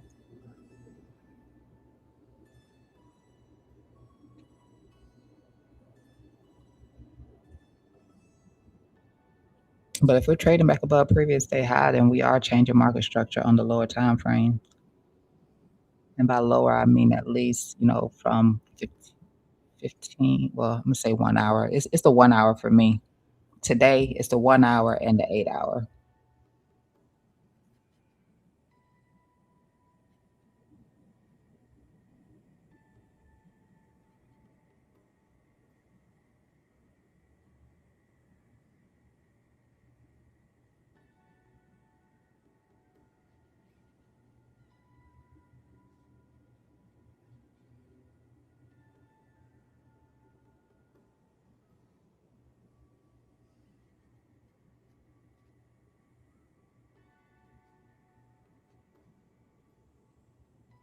And even this right here will be at the top side of that. If you call it a bear flag, even this liquidity up here would just be the top side of that bear flag. If it's a bear flag, because it could not be a bear flag too. I don't feel bullish on USDT dominance. I know that much.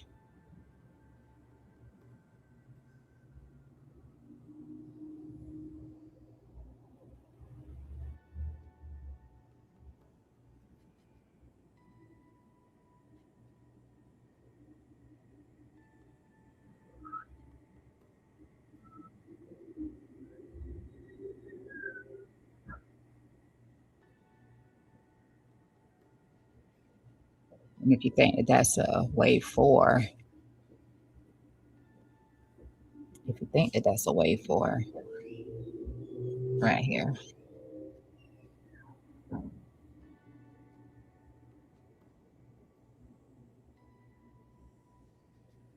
it could happen just like we're seeing it. It could happen like that.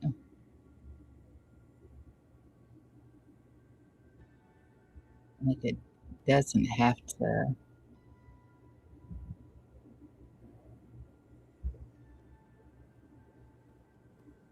It could still happen like that.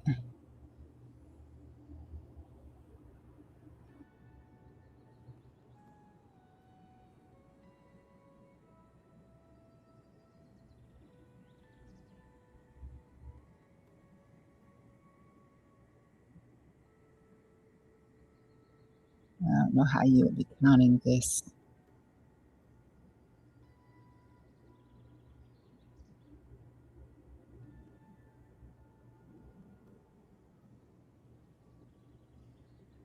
I really don't. I don't know how you would be counting this. I felt like we'd already done five,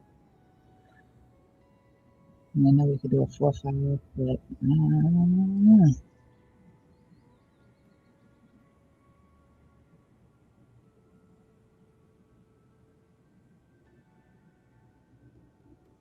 so far it's a higher low.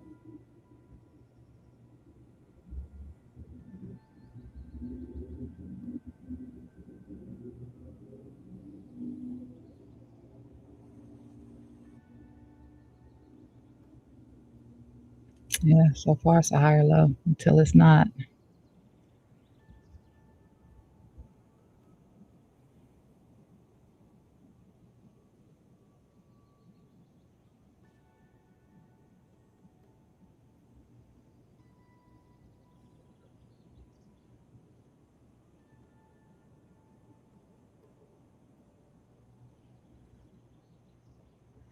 That's all the way up there.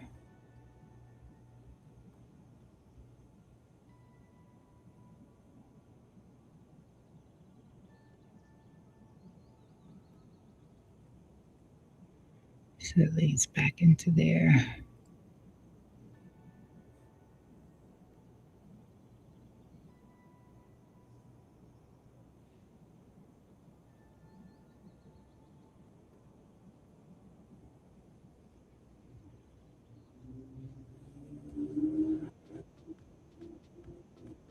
All right, I'm out of here. I appreciate you. I love you. You got the numbers. You got um, the idea. Just pick your side. I'm bullish. I could be very wrong. My bias is bullish until proven wrong. And so far, the weekend just ain't gonna be enough evidence for me. So, have you taken the three? I'm sorry. Have you taken the three death crosses in consideration? I have not. I don't use I don't use EMAs to determine the death cross. They're late in determining the death cross, and a lot of times they can be considered the end of a down move or whatever. In the case of a death cross, so you said 3 day. Let me take a look at it. Actually, let me go on a daily chart and take a look at it.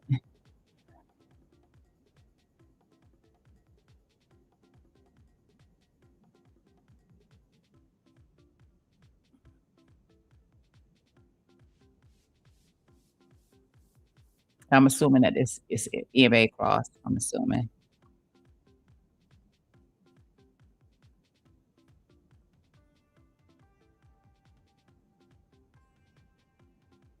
And I'm not sure what everyone is using. They're probably doing like a 50, I'm assuming.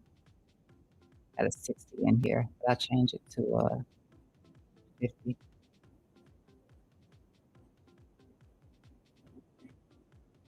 I'm assuming that it's supposed to be this that happened right as this low right here came in. I really don't.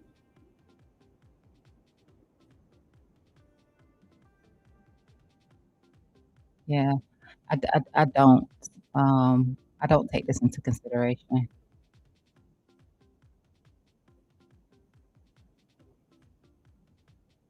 It's late for me. If I was doing one, it'd probably be this. And it's, let me see, it would have been up here. Would have been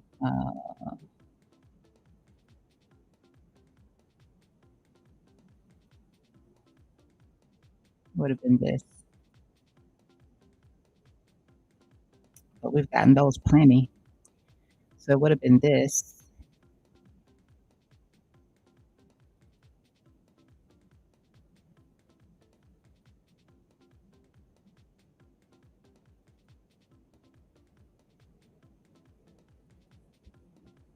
And no, I don't. Yeah, see, it would have been this for me. But we've already been in this downtrend. I would have, yeah, and I would use the weekly, but it would have been this more thorough as opposed to the EMA. They can mark bottoms when you get those crosses. So I don't like it. And there's nothing.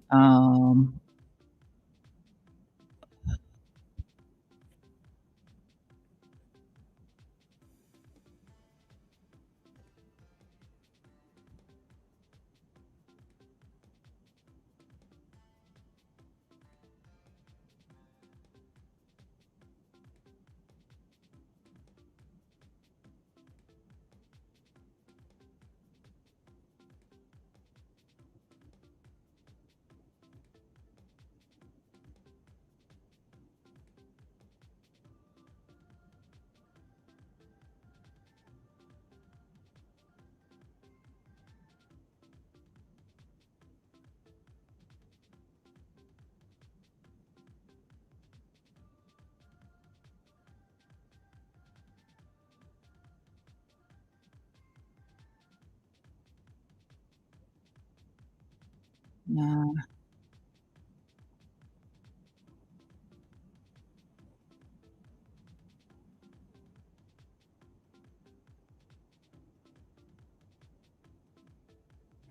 And so that cross is just in line with the channel too,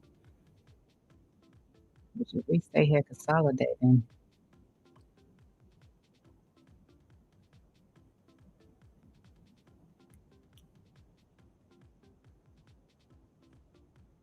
hold on, I don't want to struggle.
I didn't have that on 50. No, I didn't have it. Yeah. Today.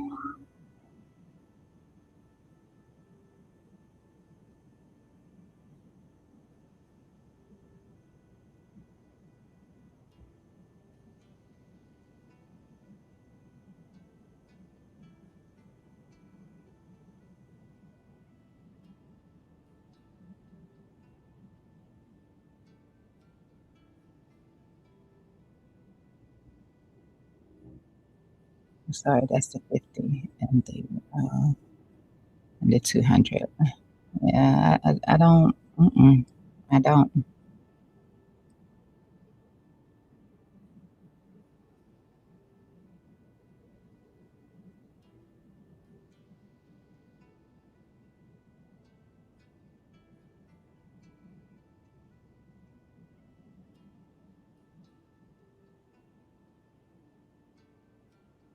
And anytime you have a moving average at a trend line, that's I mean that's additional, especially a pattern. That's conditional confirmation. Um, um, additional. I said conditional. Additional confirmation of potential break of that moving average. In this case, this is pinned down at 50. I don't know. I just don't like it. It can be. It can be. It's like the 200 runs through this ascending broadening formation. It was to be broken to the downside. We broke it to the downside. Like, but the cross, I don't think the cross of a late EMAs, and it's not converging. Like it should be pinning together like this. See how these are close together and they separated like that. More than likely, it's just it's an ending cross and not a starting cross, in my opinion. They need to be.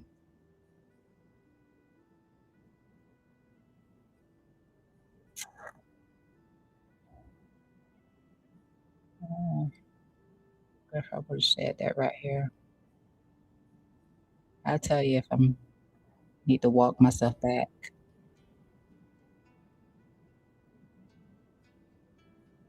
Like I confirm this breakdown because you can confirm this cross down the price action. I just don't confirm this. We're coming to an end. We went down a lot further, that's for sure. But like I said, when it runs across here, across price action like that, it's something that's meant to be broken to the upside. It's far off from it right now. That's something that's meant to be broken up. This depends on how long we stay here. We stay here long enough, we'll break this. instead of continuing down. But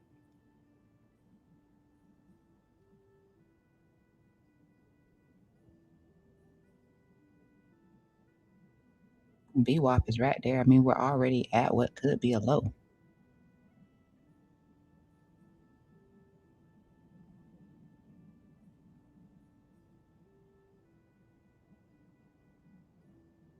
We've already moved.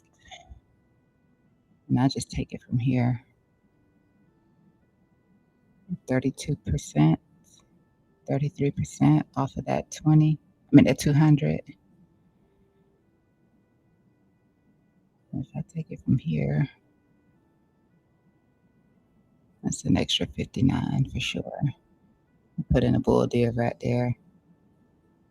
Do it right here, about 40, 54, 54. Yeah. 59. Maybe.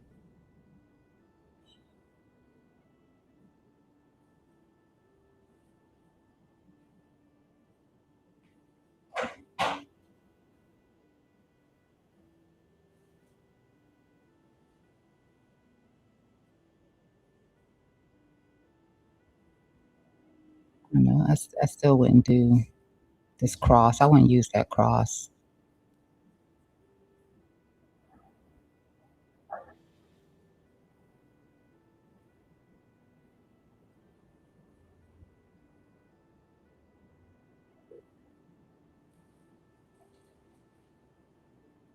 A lot faster using like a whole.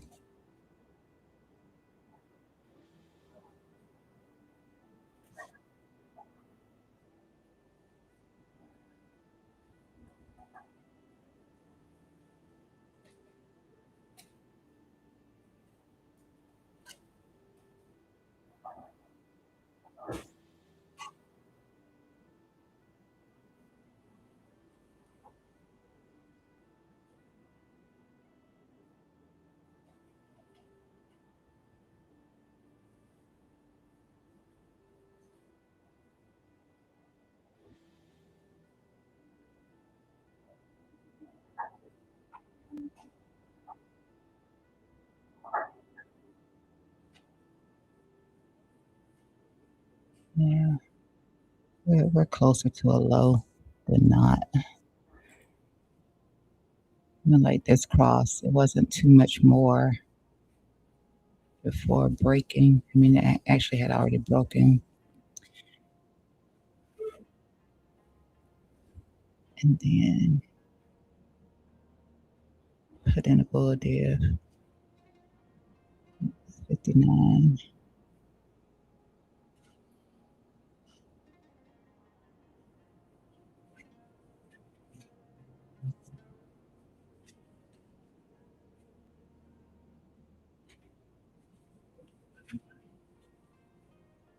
Let's say we get 43 more percent.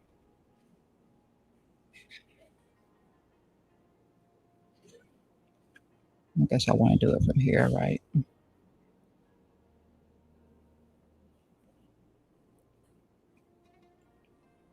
I'll do it from here. This isn't the cleanest drop.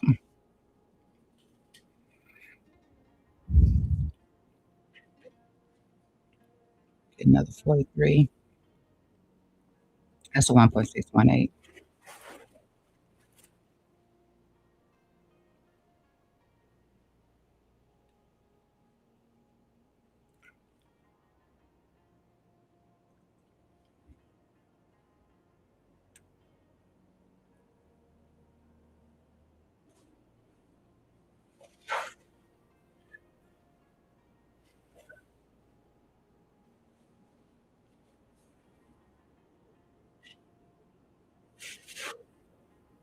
It looks like a whole lot more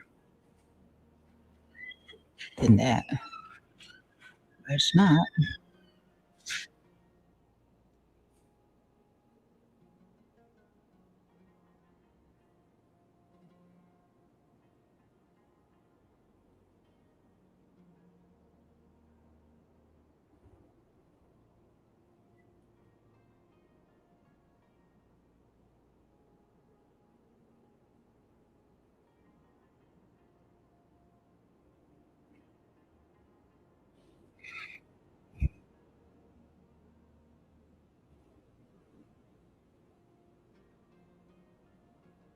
Mm.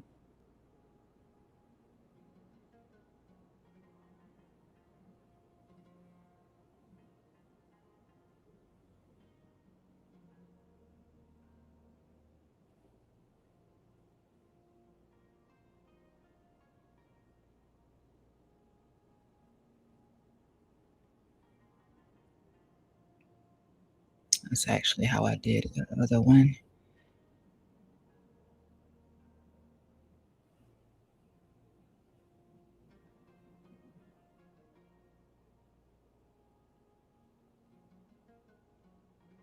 This one is this one.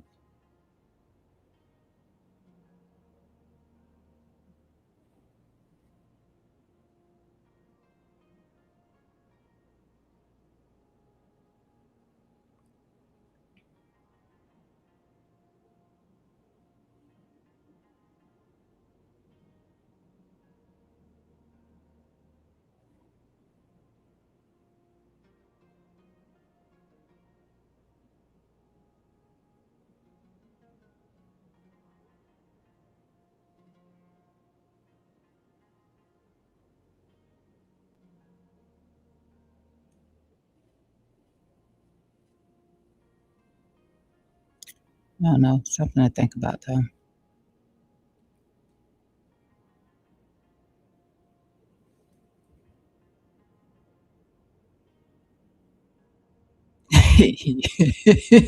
I'm brave and no death cross.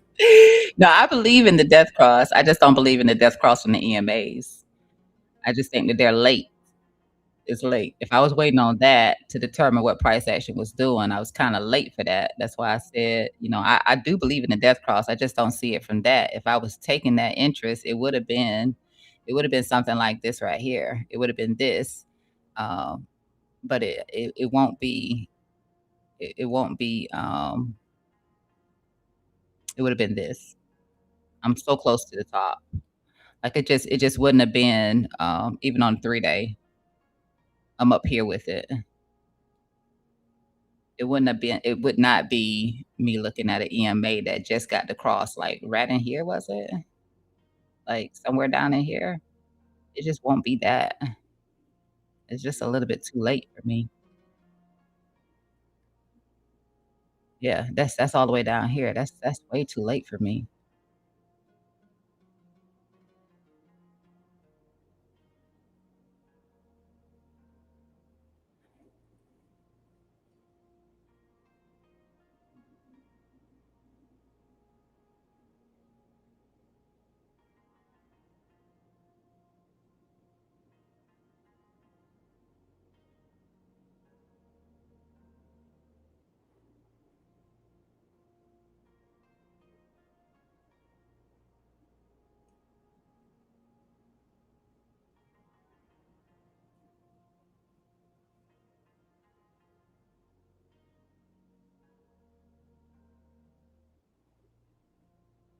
So, no, I don't care for the EMA Death Cross or Golden Cross.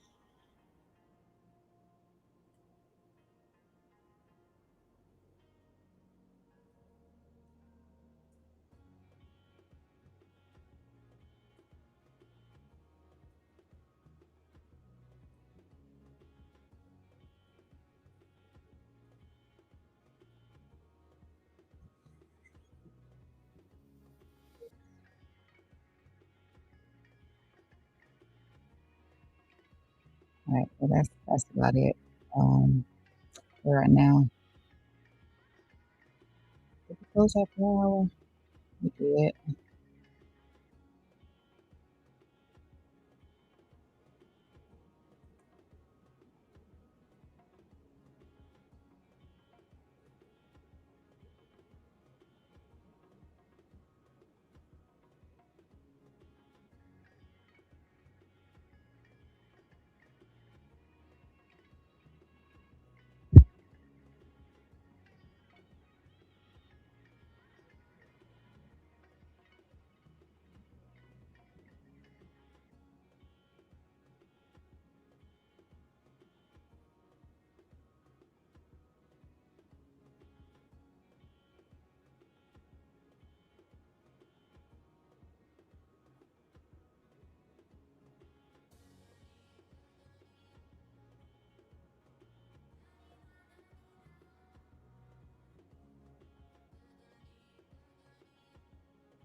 All right, I see you on X. Love you. Appreciate you. Have a great, great day.